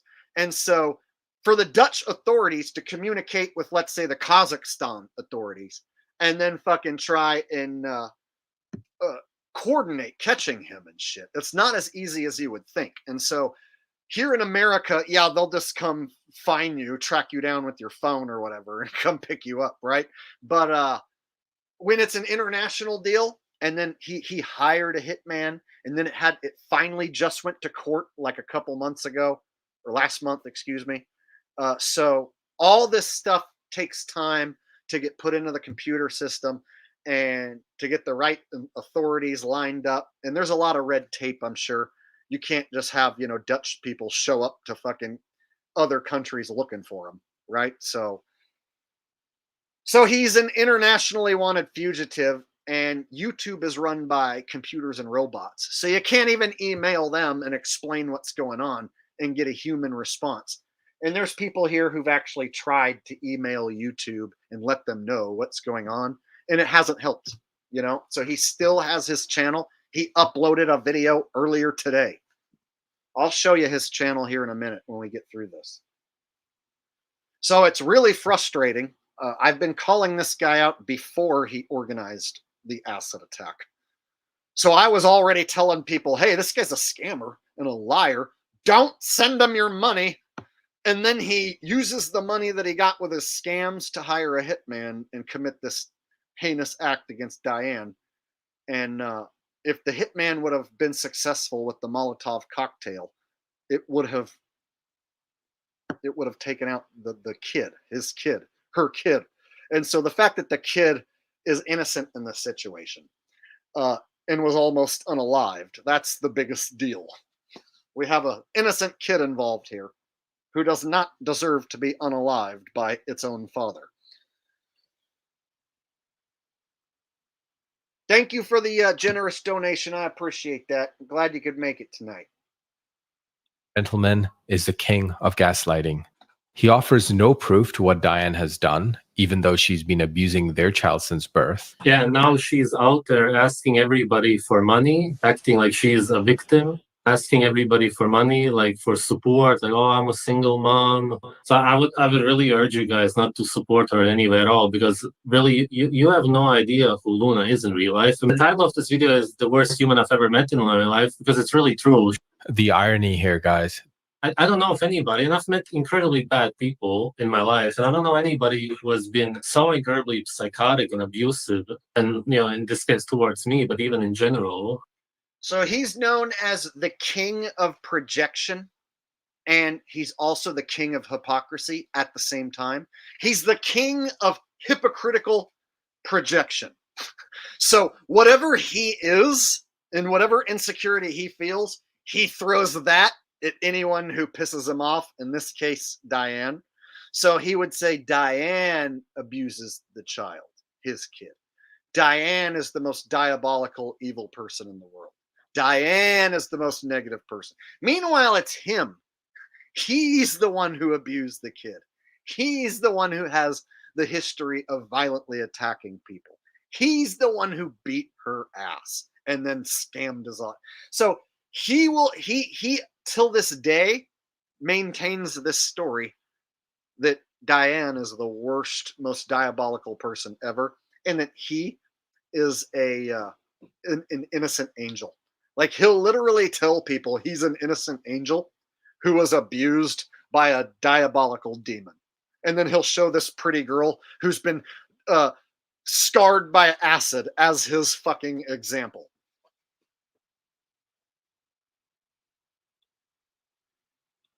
His ramblings continue on here, but basically this man started to destroy the life of the woman who left him due to his own abuse because he could not handle rejection. This behavior led to some of his subscribers turning against him. Gatis also created a channel mocking Diane, sharing private videos of her, including one where she pulled up her skirt.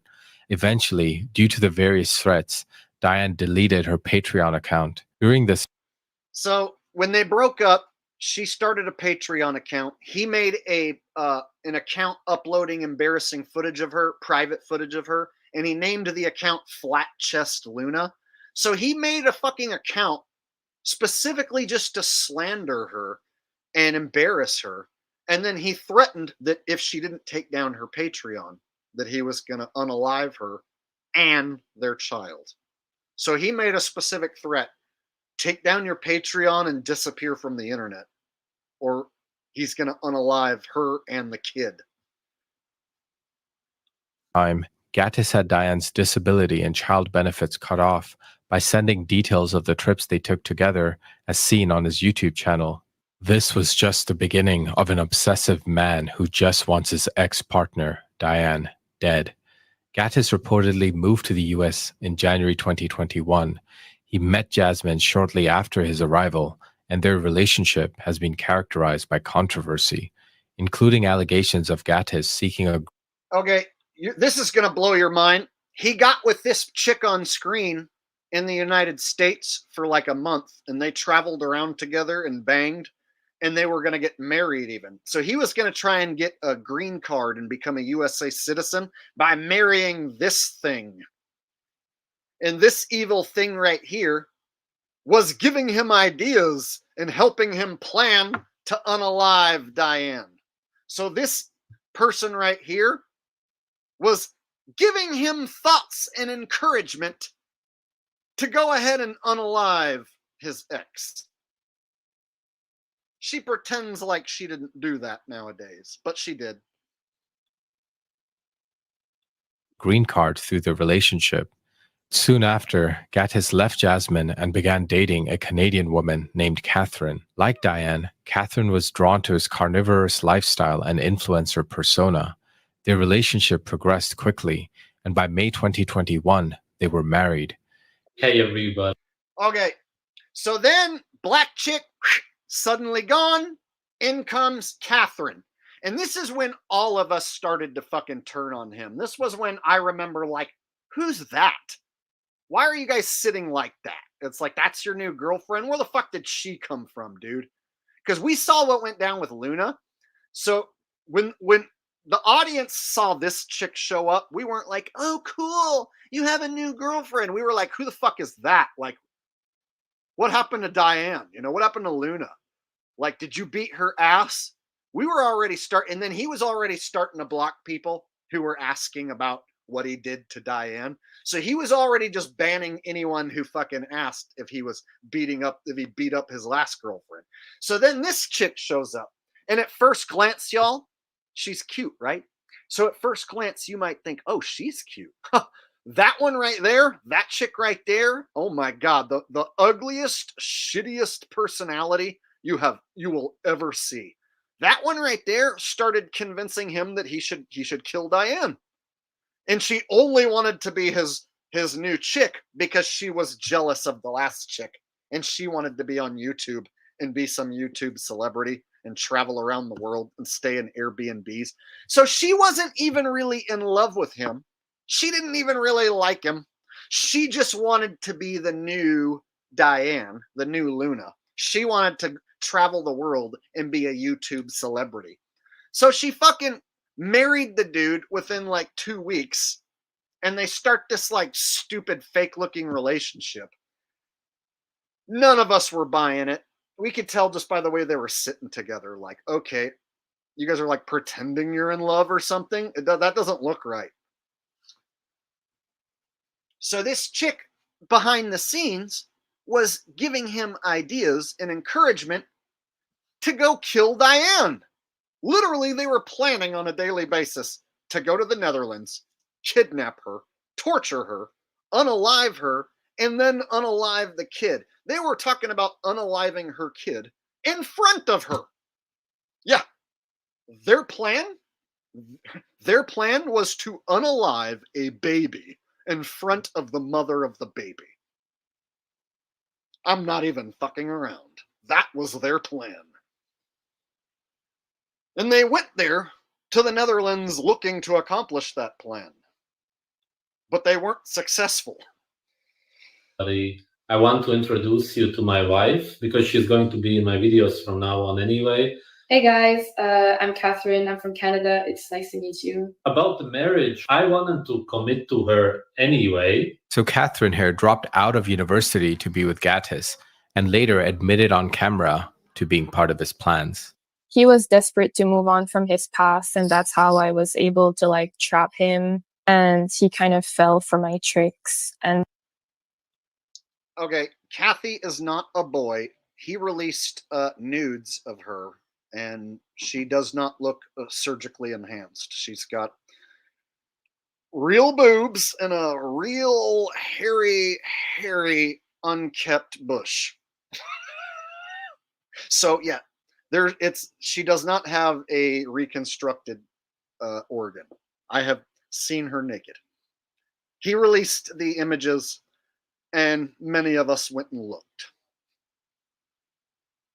Here's the crazy thing. After he beats her ass and releases a revenge prawn of her and releases her nudes and then tells people to go unalive her and her family, she has that Stockholm syndrome thing where she forgives him and still supports him. What? Yes, not even joking. That's how crazy this one is. He beat her ass, made her shave off all her hair, told his crazy subscribers to go unalive her and her family. And you know what? She forgives him and supports him. Oh my God! Not even kidding. Not kidding. then the relationship was empty because I was just there to hurt him. And then his focus was just going back on his past. And then I was actually encouraging him in his ideas of killing his ex-girlfriend. I was telling him that it would help him move on. And I was telling him that maybe it would improve our relationship. Not long after their marriage, Gatis uploaded a YouTube video claiming that he and Catherine were in Canada. So when I told you that he got caught lying about being in Canada, this is it. That couch right there that they're sitting on and that window, somebody found this exact Airbnb in the Netherlands, and they were like, okay, he's lying about being in Canada. So they planned to go unalive Diane in the Netherlands, and they lied and said they were in Canada as an alibi. So this guy thinks ahead on how he's going to trick everyone into thinking he's in one country when he's in another country, planning on doing red rum. So he went to the Netherlands with Kathy here, and they met up with another fella, and their whole plan was to literally unalive Diane personally. But that plan did not go according to plan, because Diane had a friend there who whooped Gatis's ass with a metal baton. So this time, he showed up to her place unannounced, and there was a dude there ready to protect Diane, who whooped his ass and sent him running. That's why he went on to hire a hitman the next time, because when he went there in person, he got his ass whooped. Everything kind of reminds me of my so-called past. Everything is just the same in Europe, which is why we decided to go to Canada after all, which is where we arrived yesterday. What do you think about it? Well, I'm super happy to be in Canada because it's my home. However, this was not true. In reality, they were staying. Hi, this is Mark Barton at Sandy Hook Promise in Newtown, Connecticut. And hi, this is Nicole Hockley, also Liars! from Sandy Hook Promise. Liars! And we wanted to bring yours. Liars! Get off the screen. In an Airbnb near Diane's residence in the Netherlands. Behind the scenes, Gatis, Catherine, and a man named Florian Strack plotted something far more sinister: to kidnap and end the life of Diane and her infant son. Florian drove the group around in a white van, and Gatis used Catherine's account to hire a private investigator to locate Diane's address. They discussed various ways to trick Diane into opening the door. Florian even suggested disguising himself as a delivery man to get close to her. At one point, they attempted to plant a tracker inside a teddy bear that will make its way to Diane's home. To obtain Diane's home address, they tricked Diane's mom by pretending to have a delivery for Diane. Catherine would later provide a detailed written account to the police, revealing everything. According to Catherine, Gatis's abusive nature wasn't limited to Diane. it extended to her as well. He became physically violent, threatened her with a knife, and inflicted deep psychological torment. One of his many acts of control included forcing Catherine to shave her head as a means of humiliating and dehumanizing her. Although Catherine tried to leave him multiple times, Gatis would always track her down and manipulate her into returning. And this is So, when things went south between him and Kathy, and it didn't last long, he beat her up, made her shave her own head, and then she had to go to the like Canadian government or some government building, and she fucking was able to get a passport and escape. So this is where she got her passport and escaped, but you can see that her hair was cut off. And so she escaped him, and then she goes on to tell the police about all the shit that she was going to help plan. So she tattles on herself and incriminates herself, but she hasn't been arrested or anything. So she was part of the plot, but then she escaped. what happened when Catherine backed out of the plot to kidnap and torture Diane and her infant son. Because Gatis had her passport, she ran to the consulate in Stuttgart and remained there until she was able to flee. That's the word I was looking for, consulate. She fled to a consulate, and then she was able to tell them what happened to her and then get a passport and get back to Canada. And then when she did this, he tells his subscribers to go unalive her and her family, but he codes the message To Canada with protection of the police. Gatis and Florian had found her, but they couldn't do anything at this time. After Catherine returned to Canada, Gatis retaliated in a disturbing way. This is only for my hard die fans, if you understand what I mean. Very important information which will be released about Caroline. So this is how he releases a veiled death threat. He goes, very important information for my hard die fans about Caroline. Hard die fans, Caroline.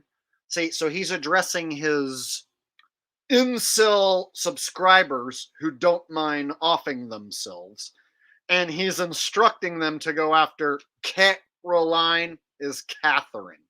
And so he releases the nudes of her at the same time that he does this veiled threat.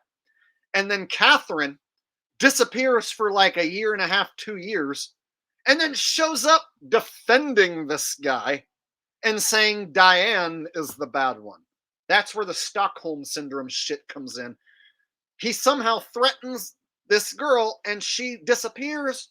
You would think that she would have stayed gone. Now, Kathy comes back, and she comes back every few months now just to fucking say that Gatis is misunderstood and that Diane is the bad person. It is so weird. It's so wacky. Doesn't make If you any understand who I mean.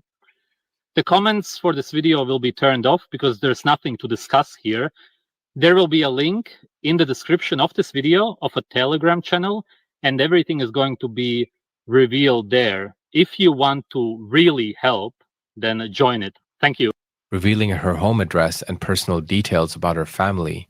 He also used the Telegram group to encourage his followers to visit her home, an intimidation tactic he had. Did you hear that? And then he also posted the nudes there. Revealing her home address and personal details about her family. He also used the Telegram group to encourage his followers. See here, this is what it looked like when he released the videos. And it wasn't anything hardcore. It was mainly like her just dancing around in her room, her lifting up her shirt and stuff like that. So it wasn't anything super hardcore, but it's still, you know, someone's private nudes and stuff. And so that is a crime to release somebody's nudes as like a form of revenge online like this. And so he just did a lot of just fucking nasty shit, but this is nothing compared to the arson and acid attack, of course. To visit her home, an intimidation tactic he had previously used against Diane. I just wanted to talk now about what happened with Luna. So when I was with him, he was constantly talking about wanting to eliminate her and hurt her, torture her all the time. He was always talking about it. And yeah, obviously he wanted to be with me to show me off on the channel, to make her jealous because he's so obsessed with her. When we were together, at one point, he just said something like, I want to eliminate Luna, and he wanted to talk about it with me. I was complicit to everything, but I did leave before he paid for the arson and the acid. So when I was with him, we never did anything to her, but we did try to fuck her over many times, and we were. So here she is admitting to helping plan to unalive Diane, right? And so this is a crime she's admitting to, punishable by prison. And here she is incriminating herself. And then guess what? She went on to retract her statement and say that she was being blackmailed. And then first she retracted her statement, said she was lying. And then she said that she wasn't lying about lying and that she was being blackmailed. And then she said she was lying about being blackmailed. So she flip-flopped on her own fucking story like 7 different times. And at this point, I was getting angry at her. And I was like, Kathy, shut your mouth and go away. You already told us that you helped fucking plan this. So now you can't change your story no more. We got your first story. We know your story. Now shut the fuck. So I had to tell this dumb girl to shut her mouth and go away because she keeps coming back and running her mouth and trying to convolute the story and make up new shit. And the last time this little bitch came back, she tried to say Diane likes to murder kittens, likes to kill kittens in satanic ceremonies. So she's trying to like add all these little weird details to the story to make the whole thing convoluted. And so this bitch right here on screen, she's evil and was just as much a part of trying to unalive someone as the rest of them. So I think she deserves to be locked up too. And the fact that she hasn't been, she's lucky.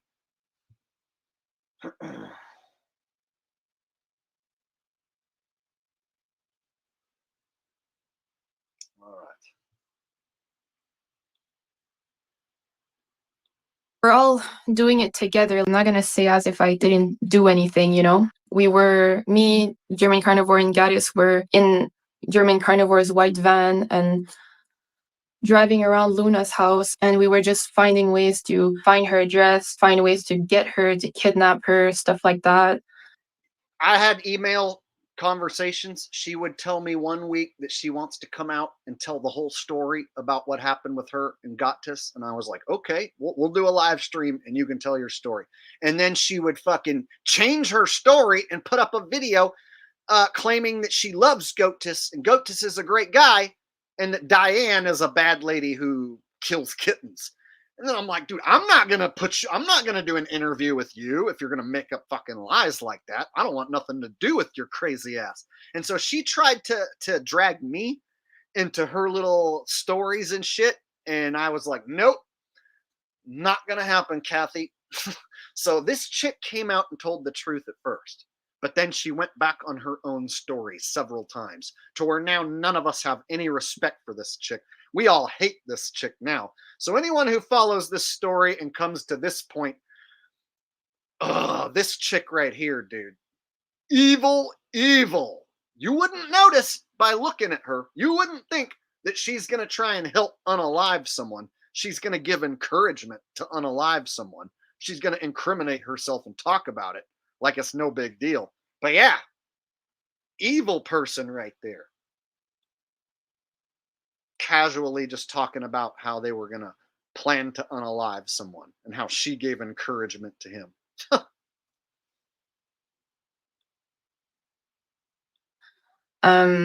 I guess I went along with it because he talked about it so much that I just really doubted that he would actually I know it's weird, but I just wanted to see if he would do what he says. He talked about wanting to unalive Diane so much, she wanted him to prove it. What? See what I'm saying, guys? Look at some chick and you think, oh, well, she's cute. You better get to know these women. Whoa. She wanted to see if he'd actually do it. He was talking shit about how he wanted to eliminate his ex. And she was like, let's see you do it, tough guy. Come on. put your money where your mouth is. Right? So not only was this dude crazy and psychotic, he would go pick out women who were just as psychotic as he was. And I was like, how in the hell do you even find these people? We were looking around for her. We found her address through a private detective, and then we were able to convince a guy on the beach to call her mom and convince her to give us the address. Basically, the man pretended to be someone that needed her address to deliver some food. That's how we got the address, basically. When we were in the white van with German Carnivore and Gatis, it was all the time, 24/7, talking about what they would do to her, put her in the van, bring her here, kidnap her, kill her, everything. It was nonstop. And the reason why is because he can't get over her. He's just probably really in love with her. So like, that's why he can't move on. Meanwhile, Diane, still traumatized by Gatis's previous actions, confronted him through text messages and emails, asking why he had shown up uninvited at her home. Gatis responded with a chilling message. Like, yeah, man, like, yeah, you don't understand what we were planning. Like, yeah, Catherine in general saved your life. Losing weight and staying healthy can be difficult. That's before the body pod. Over 90,000 of our body pod can be found in over 1,000. You know, just so you understand, like, you wouldn't even be alive if Catherine didn't come along. If it weren't for Catherine, we would have gone Norway, a term which he used. So here he's admitting. Yeah, you don't understand what we were planning. Here's his admission to her on the phone, and she recorded this phone call. He didn't know it was being recorded, but he admits they were planning to come unalive her. He admits it to her on the phone. Like, yeah, man, like, yeah, you don't understand what we were planning. Like, yeah, Catherine in general saved your life, you know, just so you understand. Like, you wouldn't even be alive if Catherine didn't come along. If it weren't for Catherine, we would have gone Norway, a term which he used is a coded reference to describe eliminating her and her son, and one that she was fully aware of. Soon after, Gatis moved on and met another woman, Mary Marina Abdullah. She has an online presence as Primal Bella. And so this is now his new girl who he's with. And so he's still legally married to Catherine, but he's with this person. And this person, this is the most twisted part of the whole fucking story, you guys.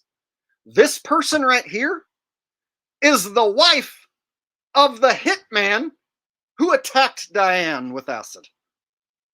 So Gatis hired this lady's husband to do the acid attack. And this lady and Gatis are now a couple, but they're both legally married to other people. Yes. This lady on screen, her husband is the hitman, but they're not together. She's with Gatis, who's still legally married to that Kathy chick. So they're both legally married to fucking people that they aren't currently with. And so this lady right here is the current girlfriend of Gatis. She is the apparent getaway driver after the acid attack. And she is also wanted as an accomplice in this crime. Her and Gatis are both wanted internationally. And this lady was like some Russian mail order bride that just showed up out of nowhere. And then it was again like, where did you find her? And she's all of a sudden your chick like that fast. You guys lived together like that quick. Kind of weird. Do you want to introduce yourself or anything? Yeah, you know, it's not that, yeah, it's my new girlfriend. I mean, why do you guys comment such weird stuff? Like, it's so weird to have a girlfriend or to have a new girlfriend so quickly. Gatis and Mary have now a baby daughter together. A normal person would have moved on, but not Gatis. After months of recovery and returning to her home from a women's shelter, Diane remained fearful. At the time, no one had been apprehended for the acid attack, and she knew her life was still in danger. Her worst fears were confirmed in January 2023, nearly 2 years after her formal breakup with Gatis, when a Molotov cocktail was thrown into her infant son's bedroom. Fortunately, it didn't ignite, but the message was clear. She was still being targeted. Despite this, Diane struggled to obtain adequate protection or help from the police. Just a week later, at around 1 a.m., another Molotov cocktail was hurled at her house, this time setting it on fire. Thankfully, neither Diane nor her son were home at the time, avoiding what could have been a fatal outcome. The two individuals responsible were apprehended almost immediately: a 33-year-old German national named Ilyas Abdullah and his teenage. Okay, so I do want to point out, guys, normally when you hear a story and then the number 33 comes up, that's usually like, oh, well, it's a fake story or whatever. In this case, it's a coincidence. He just happened to be that age. This happened 2 years ago, so he's not 33 anymore. He's like 35 or 36 now. And so just because you see that number here, this is one of those times where it actually, that just happened to be his age. The hitman. And so the hitman burnt her house down, and these are the actual pictures of the house, of her house that got burnt down. So they burnt down her house. I mean, the whole building didn't actually come down, but they burnt the inside of it out. So she couldn't live there anymore. And they caught him, the hitman, and the 15-year-old daughter. And so they were caught. They were interrogated. They gave up the name that Gatis was the one who hired them. Gatis is the one who hired them. And so basically, here's where all the evidence comes together. This ain't a story. This is something that is all documented from start to finish. Daughter, Angelina Abdullah. If the last name sounds familiar, it's because Ilyas is the ex-husband of Mary Abdullah, and Angelina is their daughter. These were the same two individuals who had attempted to end Diane's life with a brutal beating and acid attack just months earlier. And now they had escalated their efforts, trying to burn her and her infant son alive. It was a sickening act of violence. Again, you guys, I met Diane. I met Gatis. I was following along before this happened. This is not a made-for-TV crime drama. This is not a Netflix crime drama. It sounds like it, but I assure you it's not. And when I show you Luna's burns, I'm going to show you, this guy hasn't really shown the burns. I'm going to show you the burns. It's nasty. And then I'm going to show you her telling her story. It's gut-wrenching. And so anyone who doubts this, I promise you, this dangerous dude who did this is still on the loose, and this is the real deal. Fortunately, Diane and her son were staying in a women's shelter. The attack left her house completely destroyed, leaving Diane and her child with nothing. By late 2023, and I got a super sticker that came in. Thank you, Eric Ramos. I appreciate the super sticker. I appreciate all the super chats tonight. We're almost through with this documentary, and then I'm going to show you a couple more things about him. I'll show you the rest of the evidence, and then we can open up the chat and discuss whatever you guys want. Prosecution and defense agreed that the younger attacker, Angelina, a legal minor, was completely insane, as stated in court documents. Reports from attending psychologists and psychiatrists pointed to her troubled family upbringing, particularly the neglect from her mother, Mary Marina, also known as Primal Bella. Angelina, one of 3 children in the family, was acquitted of all charges due to her mental state. She was returned to Germany and placed under the care of her extended family.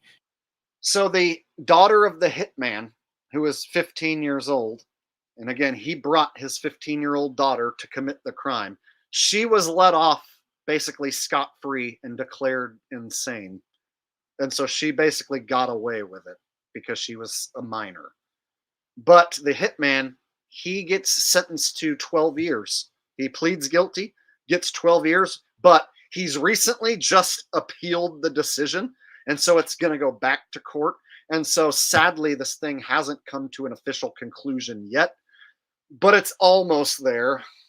Including her grandparents. Ilyas, the ex-husband of Mary Marina, has been in prison since January 2023. His trial commenced on August 28, 2024. Ilyas's defense states that he was threatened to commit this crime by a YouTuber from Latvia who is in a relationship with his ex-wife.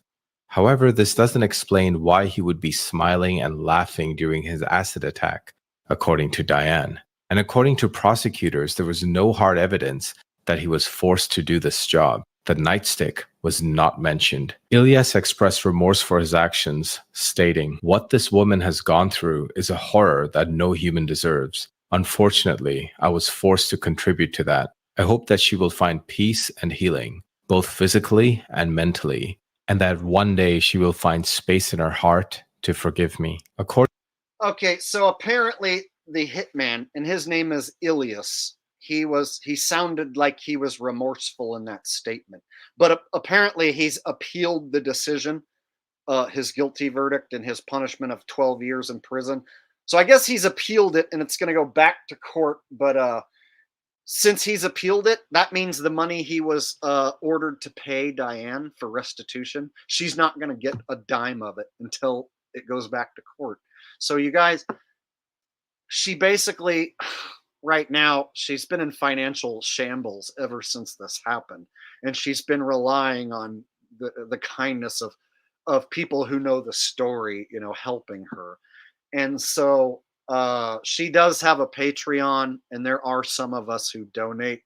But yeah, the compensation she's supposed to get isn't going to come in right now because the guy's appealing it. So it's not a happy ending so far. And, you know, Gatis and Marina, Primal Bell still being on the loose makes her fearful for her life every day.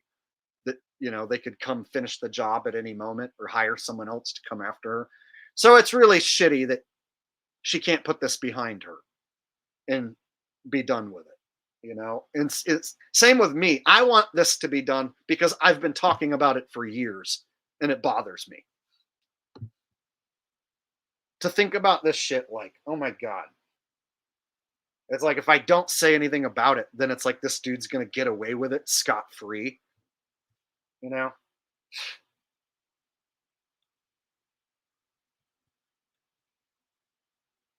According to official documents, Mary Marina is also charged. Allegedly, she was the getaway driver during the acid attack, but she has not been arrested. And Gatis is also wanted and will be tried separately. Both Mary and Gatis are living free somewhere undisclosed. Surprisingly, Gatis still has an active YouTube channel, despite his first one being banned for hate speech.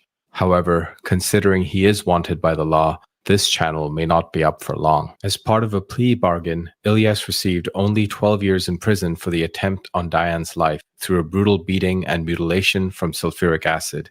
He also tried twice, unsuccessfully, to burn her and her infant son alive in their house. Let me know. Okay, so Roger Smith asks, what was the incentive? So he had some blackmail information, because since he's with Belle Marina, and that's the wife of Ilyas, he knows some inside shit about him. And so he threatened to like expose some shit about him, and he offered to pay him. So it was like a blackmail tactic and money at the same time. And so I think he offered to pay him, like, I don't know, a part of a Bitcoin or something. I think he was going to pay him with crypto money, but yeah, so it was payment and blackmail at the same time.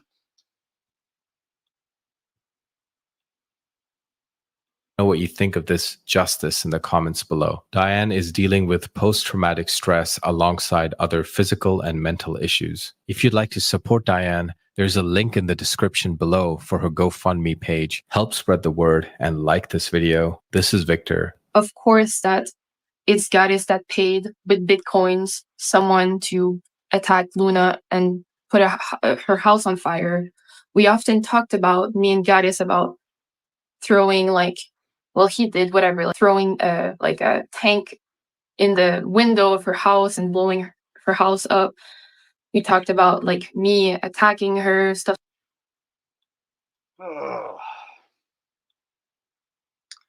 Okay, so now I'm gonna show you a few more pieces of evidence, and then I'm gonna show you that he's still uploading, and he pretends none of this has happened. So if you go even try and say one fucking word about it, he'll just ban you and pretend it never happened. That's what gaslights us all so much, is that he pretends none of this has happened.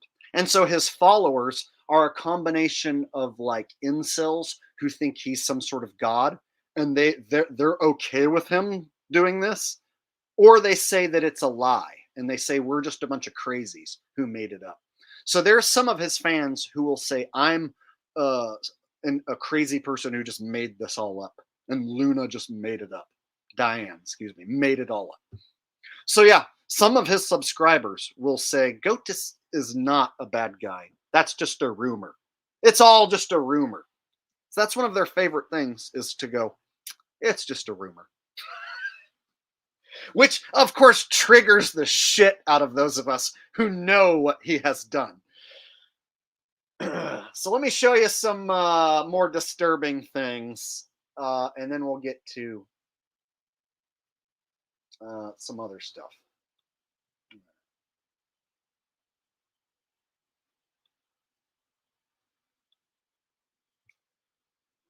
Okay, so Vegan Gains has a channel, and I don't like him. I don't like anything he says. I don't agree with anything he stands for, except we're both in agreement that Gatis is a dangerous dude who needs to be locked up. So this is the only video where I agree with Vegan Gains. So anyone who's seen this dude before, I don't like this dude at all here on screen, but I am in 100% agreement with this video. There's actually this guy called Nature Boy, who I put in epitome of malnourishment. He's actually on trial now for being a cult leader. He said that he had sex in front of his children, and he actually let his son grab his penis, and he talked about it as if it's natural, and it is actually natural. Is molesting their son. Of course, this is another lie. He has absolutely no proof of any of this. And again, this is probably just some more projection. Here are some interesting clips of Sverige talking about his thoughts on consent, rape, sex with children that you might find a little disturbing. There's actually this guy called Nature Boy, who I put in epitome of malnourishment. He's actually on trial now for being a cult leader. He said that he had sex in front of his children, and he actually let his son grab his penis, and he talked about it as if it's natural, and it is actually natural. You would always have sex in front of your children because there's nothing special. Sex in nature is just nothing. It's like eating or shitting, as I said.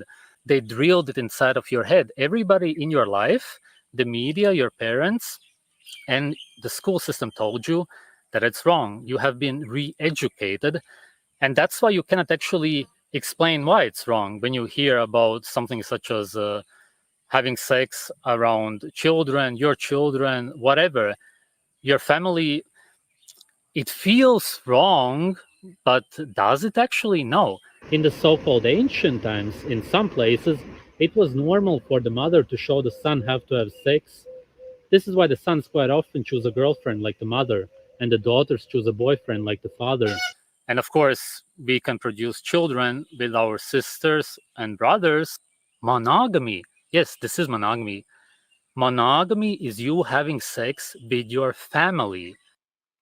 See, so these are the types of ideas, radical ideas that he would put within his raw meat eating. So the people who are into the raw meat shit in the carnivore diet, well, yeah, now he's mixed this into it. So now you got to agree with this? I don't agree with that. I think if you agree with that, you're going down a sick fucking twisted trail. But guess what? His subscriber base are a bunch of crazy idiot incels who are like, oh, well, if he's right about raw meat, I guess we should all want to drink baby's blood and have sex with our family because raw meat's good. So if he says raw meat's good and being with your family's good, well, we should just listen to him. That's the way his followers are. They're like crazy cult members who go along with whatever he says. Oh, well, Gatis has radical ideas, you know, about how like we should drink baby's blood, and like I don't hold that against him because, you know, like the elites do it and they're smart and powerful. So he's just saying that we should be like the elites and we should drink baby's blood and have sex with our family like the elites do because they're so smart and cool. We should want to be like them. Yeah, this guy has a fan base as big as mine. He has 80,000 subs too. In fact, his channel grows nice and gradually always, whereas mine doesn't. My channel doesn't grow unless I talk about fucking football. His channel grows every single month. All his new subs, they don't know nothing about anything that he did. They just listen to the new shit that he says, and they just go along with it. They don't look into his fucking past and find out that he's a crazy woman-beating, lying, scammer piece of shit. I have to be the one to tell them. So I've made it a job of mine over the last few years to be like, don't give this guy money. Don't listen to this guy. He's dangerous. He will try and hurt people. He has hurt people. He's going to keep hurting people. Don't send this dude money. He'll use it to try and kill people. So I've been fucking warning people about this dude for years. And guess what? He's still there on YouTube. Uploaded a video today, and there's people in his chat kissing his fucking ass! Meanwhile, I can't grow my channel unless I pick fucking fake football games. Fucking YouTube.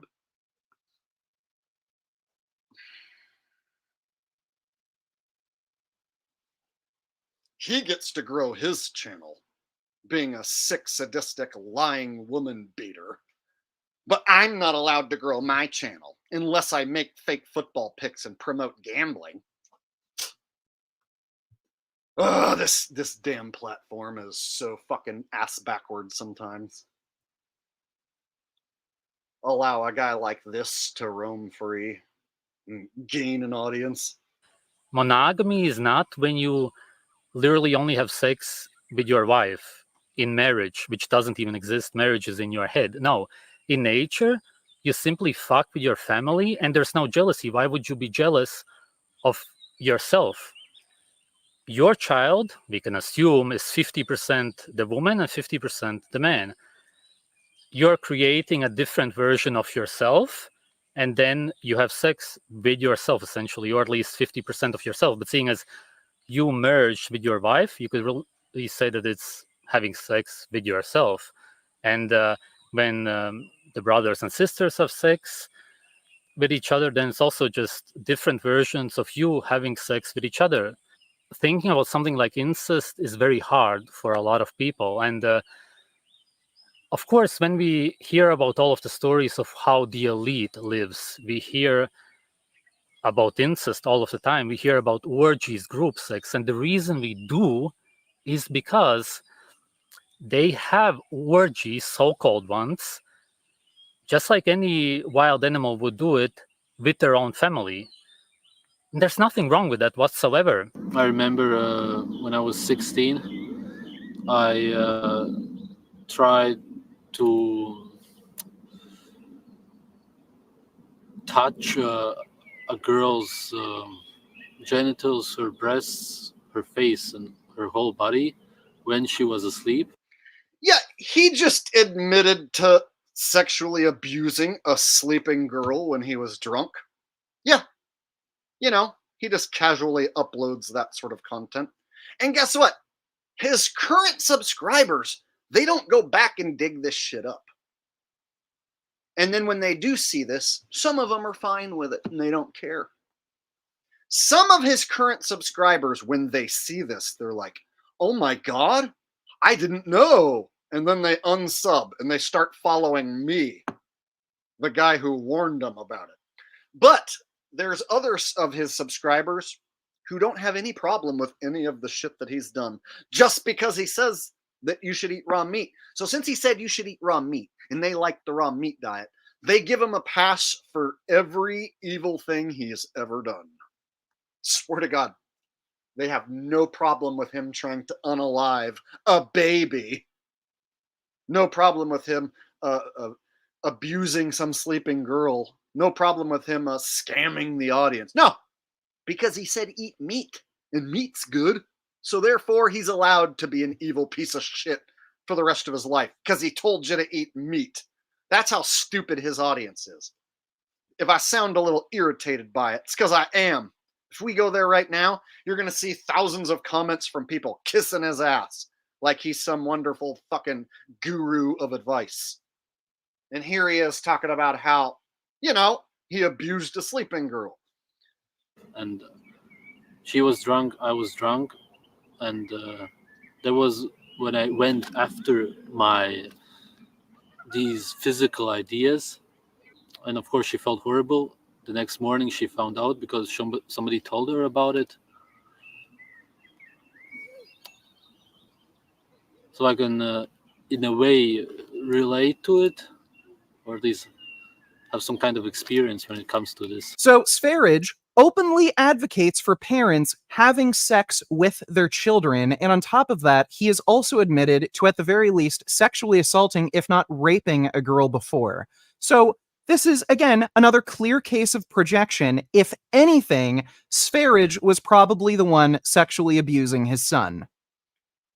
Yeah, so now he has a young daughter, and he's already explained his position on being with your own family. So you guys, we're talking about a man who has in his possession a kid. I don't know if it's in this video. No, I guess not. So yeah, he had a kid with Primal Bell. So he's got a young daughter. And he just told you his position of being with his family. So you can put two and two together, right? So again, I don't agree with anything Vegan Gains says as far as any of his other ideas or advice. But in this situation, I totally agree with his take on Gatis, and that he's a dangerous individual who needs to be caught. Sverige also had another. There's the. See what I'm saying? See, so he's got a kid right now, and after he says on camera the things that he says, his radical ideas about being with your own family, and then you see this, how can any of you sit there and not feel really uncomfortable thinking, oh, okay, he has those opinions, and then that's his kid right there? Uh-oh. I wonder if that kid has a shot in hell.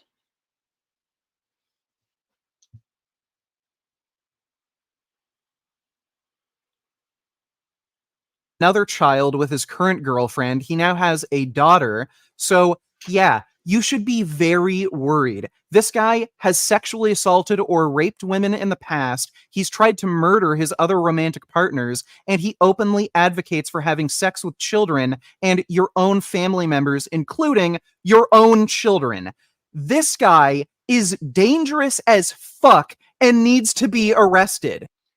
Dude, 100% agree with this guy right here. And that's like the only thing you'll ever see me agree with that guy.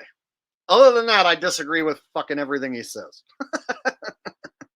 And you would never, ever see me promote him, ever. But in this circumstance, he is correct. Gatis is a straight-up psycho who has harmed people. Multiple people. And if left loose, unchecked, he will harm people again, or he will hire someone to harm people again. Dangerous as fuck is correct. All right, now I'm going to show you a message from Luna herself, or Diane, excuse me. And then you guys are going to see the pictures too, because you haven't seen how bad it is yet.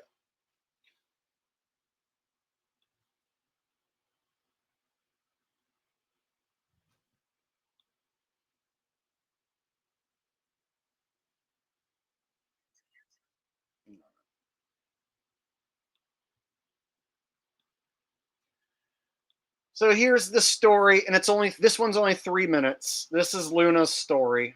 Diane, excuse me. And I added the pictures of her injuries to go along with her story. And viewer discretion advised. It is exactly 2 years ago since the acid attack on me happened, and I am very thankful that we are still here and I can share this with you. So on the 22nd of May 2022, I got attacked from behind when I was putting my bin out for collection, and they perpetually hit me with a nightstick on my head, my back, and my neck, resulting in severe spinal. Whoa, okay. I'll back this up. Somebody's accusing me of providing a distraction from the fake P. Diddy shit. Hey, David Beat, I did an hour about how the Diddy shit was fake. Are you trying to say that this story I'm showing now is a distraction? Because you're wrong if that's what you're saying. Maybe I got you wrong. Maybe we've misunderstood ourselves here. But this story I'm showing you is 100% real and not a distraction. The P. Diddy story is some fake-ass mainstream media news. Get it right. Oh yeah, so check out this burn here. She nearly lost her nipple, and these were like the 3rd-degree burns. Like, look at this yellow, and look at this gigantic scab. You guys, these are just a few of the pictures. Like, some of these pictures, like her back here, that's all acid burns. And then on the front, she nearly lost her entire nipple. And then her arm is extremely burned really bad too. They were even talking about having to amputate her arm. Spinal injuries, fractures to my skull, a broken nose, and a concussion. And they perpetually hit me with a nightstick on my head, my back, and my neck, resulting in severe spinal injuries, fractures to my skull, a broken nose, and a concussion. They then used the same nightstick to put by my throat against my own fence after they dragged me there, and then helped me there to pour acid in my face as well as over my body. And I am very thankful that I still have my arm, which was said to potentially have to be amputated. And as well, I can still see, because thankfully I managed to rinse as much acid out of my eyes, nose, and mouth as I could at the time. That wasn't enough for them though. They then months later, when it was said to be safe for us to return to our home, they threw a Molotov aimed at my son's bedroom, and then eventually managed to put our home on fire in an attempt to kill my son and I. We have no more home. I have everyday struggles with physical impairments as well as severe PTSD, which I was going to get treatment for. They then set our home on fire. The only way to fix my breathing problems as well as the nose might have to be a cartilage transplant. I am seeking treatment for my spinal dislocation. I am looking into ways to get the 3rd-degree burns treated. I have managed not to lose my nipple as well, which sounds a bit strange, but it was almost falling off. Realizing during the attack that I might die and my son would have nobody. And I did whatever I could to stand up and fight back. I can still see, and I still have my nipple, and I am here to be able to take care of my son. We managed to survive 2 whole years, and I'm thankful to be able to share this with you. It would astonish most people to hear that the perpetrators behind the attacks are still putting content out on social media and acting like nothing happens. Fortunately, there are some really kind and wonderful individuals spreading the message and letting the world know, and I am very thankful. You guys hear that? Them individuals still out there on the loose. There they are right there. Still out there on the loose.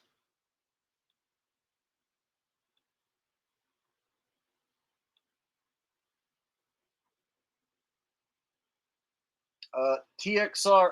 So I have my PayPal link in the description for anyone who wants to donate without doing a super chat. And you don't have to have a PayPal. It might like prompt you to quickly set one up, but it's real quick. So even people who don't use PayPal that much, usually it's within 30 seconds, a minute, you can send something on there. So I haven't set up a Venmo or a Cash App. I only have set up the PayPal. I'm not an e-beggar, and so people send me super chats or sometimes they send me a PayPal, but I've never like had a situation like Gatis where I'm like, oh, help me, I need this amount of money for this thing or whatever. You know what I mean? So like, being I'm not an e-beggar, I never went out of my way to like set up all the different forms of, collecting money, but I do have a PayPal in my description. Local Enterprise Broadcasting says funny how Stephen Baldwin was singing Bieber's praises on PBD podcast because Bieber is up in his daughter. 3 days later, Bieber Diddy connection. Yeah, all them pop stars and stuff, dude, they're actors and puppets on the world stage, and they're pushing nefarious narratives. And so the puffy thing, like I was talking about earlier, they get you to associate celebrities as being the big time criminals. So if they can get you to think of like a household celebrity name as also being a kingpin criminal, then they can keep your mind off of the actual real criminals doing the real criminal activity. So there are crime bosses out there who are big time, who are traffickers, but it ain't P. Diddy. And so they can get you to think that like, oh, the police are out there busting those bad, evil celebrities, those crime bosses like P. Diddy. Good to know that the police are out there saving us, busting those bad guys. And it's a total illusion. It's like the ones who are really kingpins when it comes to trafficking, you don't know their name, and the police ain't out there arresting them guys. If anything, this is a way to keep them dudes hidden in the shadows, right? While keeping people thinking that the police are out there stopping these trafficking rings from going on. Yeah, right.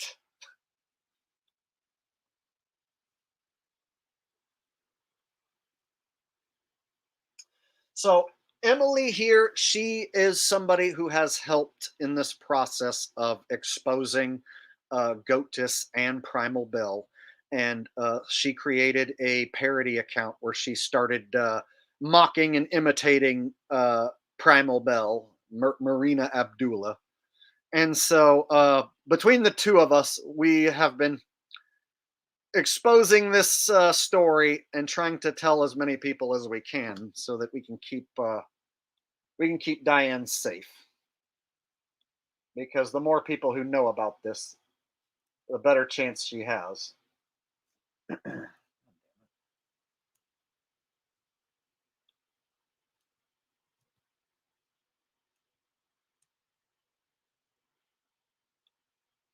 TV is the devil says, pretty sure the police are in on it.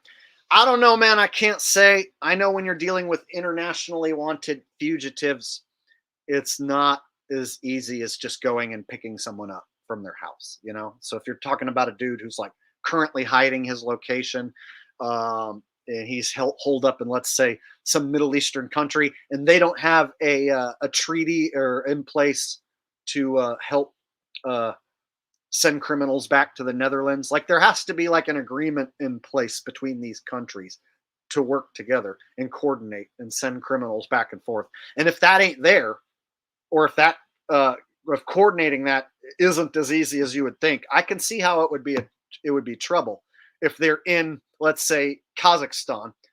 The Netherlands authorities have to somehow get a hold of those authorities and then somehow coordinate getting this guy. And so I can see how it's not as easy as it might sound, as just going and picking up some wanted dude. We got a super chat coming in from Deadbeat. Says, I didn't mean you're a distraction. I meant this story seems to be taking away from the more powerful, popular sickos that are propped up as heroes. Well, see, that's where I wanted to explain the difference, that the Puffy thing is, of course, all over mainstream media. But in my opinion, it's actors, and it's more of a fake story. Whereas the one I just showed you is a real story. A guy who's currently a actual wanted fugitive who actually tried to kill a girl, and her son, his own son. So the only reason I showed the two separate stories here, and I spent so much time on it, was because I have been following this story for years. I've been warning people about this guy for years. And so I wanted to show you the difference between some made up shit on TV and then some real shit that actually happened. And so that's why I did this stream, was because the popular thing that everyone's talking about, the Puffy thing, that's easy for me to break down and tell you, oh yeah, that's a made up story, most likely, with actors and shit. Whereas this other story, I'm actually trying to keep a girl safe and keep a kid safe and bring a psycho to justice. Literally. Evan says, Jake, why did you have to curse me with this knowledge? I can't take it anymore. Reinsert my body into the fanboy matrix. Yeah, that's the problem with following me, is you're going to learn some inconvenient, uncomfortable truths. And the more truth you know, the worse your life becomes. At least it seems for me. It's like the more truth I know, the more pissed off and triggered and upset I get about the whole thing, So it's bittersweet, it's like you become smarter, more intelligent by learning the truth, but then you also become more bitter and you hate the world even more the more truth you learn. So, and then the more people who, don't know the truth and insult you and say stupid shit in the comments, it just triggers you even more. So yeah, man, the truth is a bit of a curse for sure. But once you know the truth, you can't go back and reinsert yourself into the matrix. That's literally impossible. You can't go back to being a sheep. I don't know anyone who has that ability, and I don't have that ability. Once you are no longer a sheep, there ain't no going back to being a sheep, really. Thanks, Evan. I appreciate the donation, bud.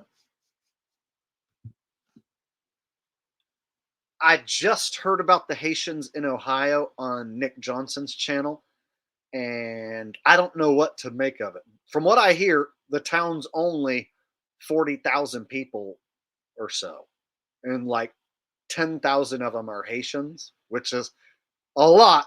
But when you really think about it, it ain't that big of a town, and it ain't that many people, really, when you really think about it. So, like, if you were there and you saw a shitload of Haitians, that would be freaky. But for those of us who don't live in Ohio and don't give a shit about Ohio, it's like, psh, whatever. You know what I'm saying?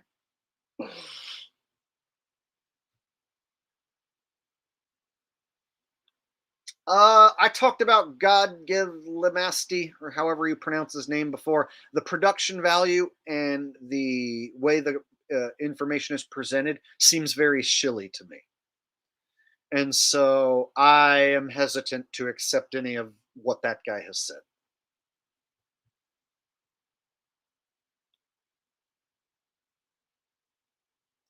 There's two dudes that go out of their way to like provide observable data.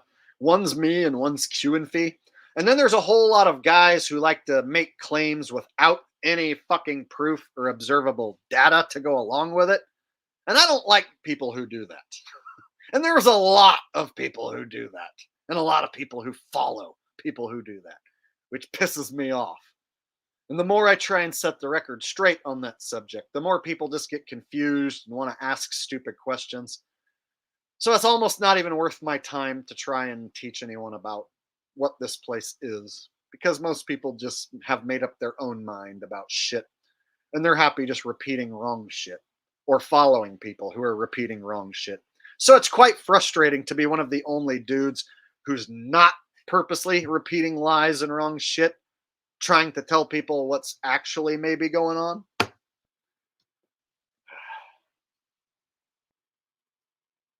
Literally.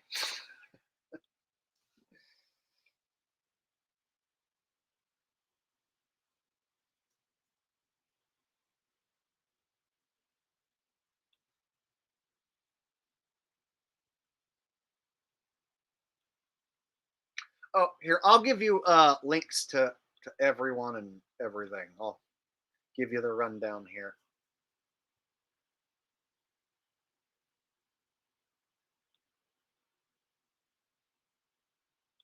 Okay.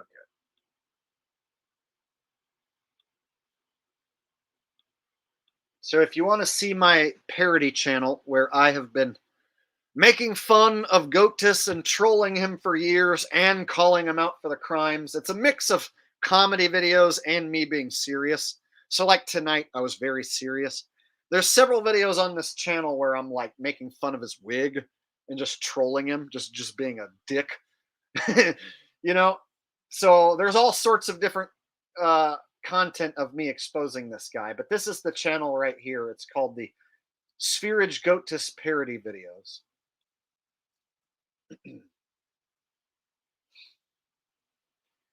And I think Emily's channel. Emily, would you go ahead and post a link to your YouTube channel here on the chat? If you're still here, Emily. Oh, there it is.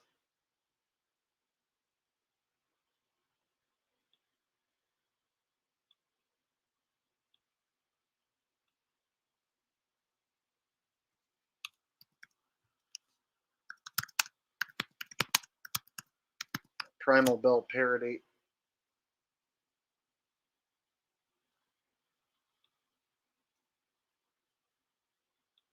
And this is Emily's channel.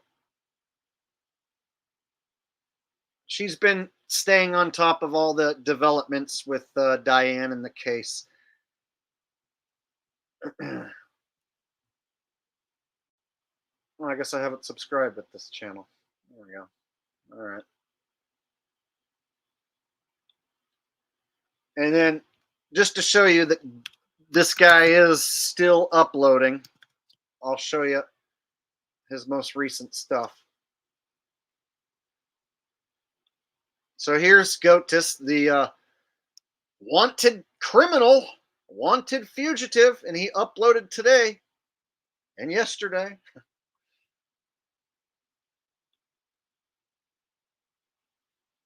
People have been searching for God for thousands of years now. Many religions were created essentially for the purpose of finding God. Well, I'm here today to tell you that I found God. The search is over. You probably don't believe me. That's okay. I'll show him to you right now.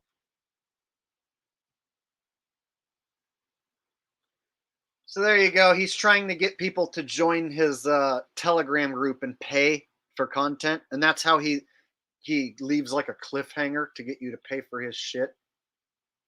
If you want to find out who God is, then then go watch his paid video. See? How many of you are running over there right now with your credit card because you want to know what he says God is? See?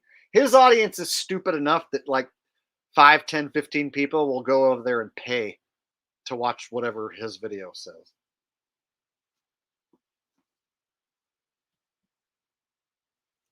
Yeah, he's probably going to say that he's God, or he looked in the mirror and he saw God. I didn't go watch it, so I wish I could tell you what he says, but I don't go watch his paid crap. But there is a group that downloads his paid crap and then re-uploads it for free. So there is ways to watch his paid shit for free. But I don't want to show any of his paid shit on my channel because then he can possibly get it taken down by claiming that I'm uploading his copyrighted paid content.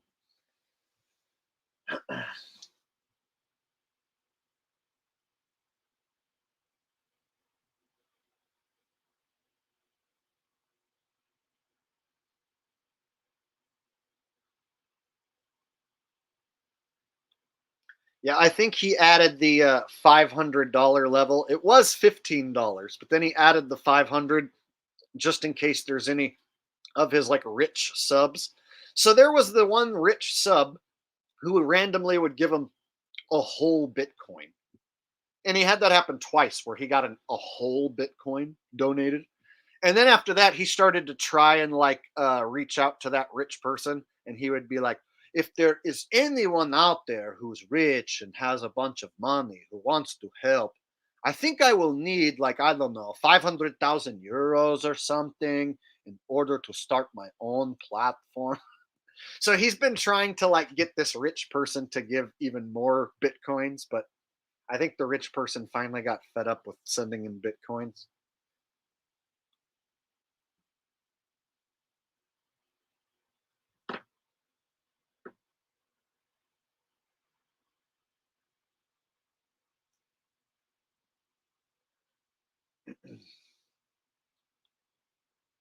Whoever is my mystery Bitcoin daddy, I would very much appreciate if you would send me another Bitcoin. I need to hire a lawyer so that I can see my son. The demon kidnapped my son, and I need to hire a lawyer in order to file a lawsuit. And then when he gets sent the money, he buys a hair system for men and a hitman. Imagine e-begging your audience and telling them that you miss your son and you need money to see your son. And then you use that money to buy a hitman to kill your son. And a wig. Yeah, that's what he did. Kind of shitty, right?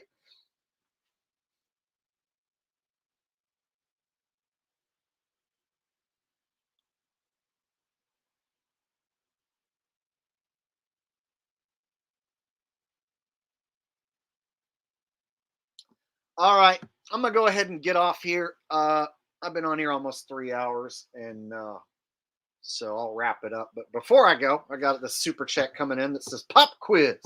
What's the only inflation never hit? What's the only thing inflation never hits? Televisions. Cheaper today than ever, brother. Good fucking good eye. That's yeah, you're right. There was that when TVs first became flat and they were like thousands of dollars, but then like the price plummeted to where now you can get like a 50-inch flat screen smart TV for a couple $100, right? So yeah, I remember when the flat screens first came out and everybody was getting rid of their big giant TV, right? The big heavy one, and they were going to the flat ones. And they were expensive. But then the price started to plummet to where, yeah, now you can get a flat screen that takes up your entire wall for, you know, a couple $100. You're right. Yeah, they want you in the TV matrix. They want you in front of the TV. They want that to be cheap. Makes sense.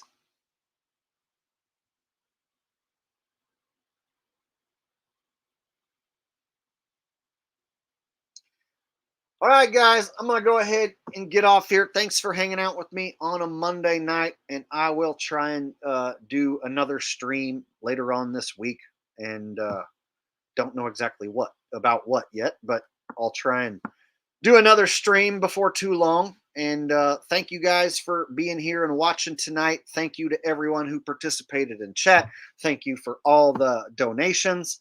I'll go back and watch the live stream replay, and I'll read everybody's messages. So if I didn't read your message here live, I always go back and watch the replay, and I read everyone's messages, and I get to see who said what. So thank you for you all being here and having a good time with me on a Monday, and I'll catch you guys in the next video, the next live stream, or whenever. Y'all have a good night. Take care. Peace out.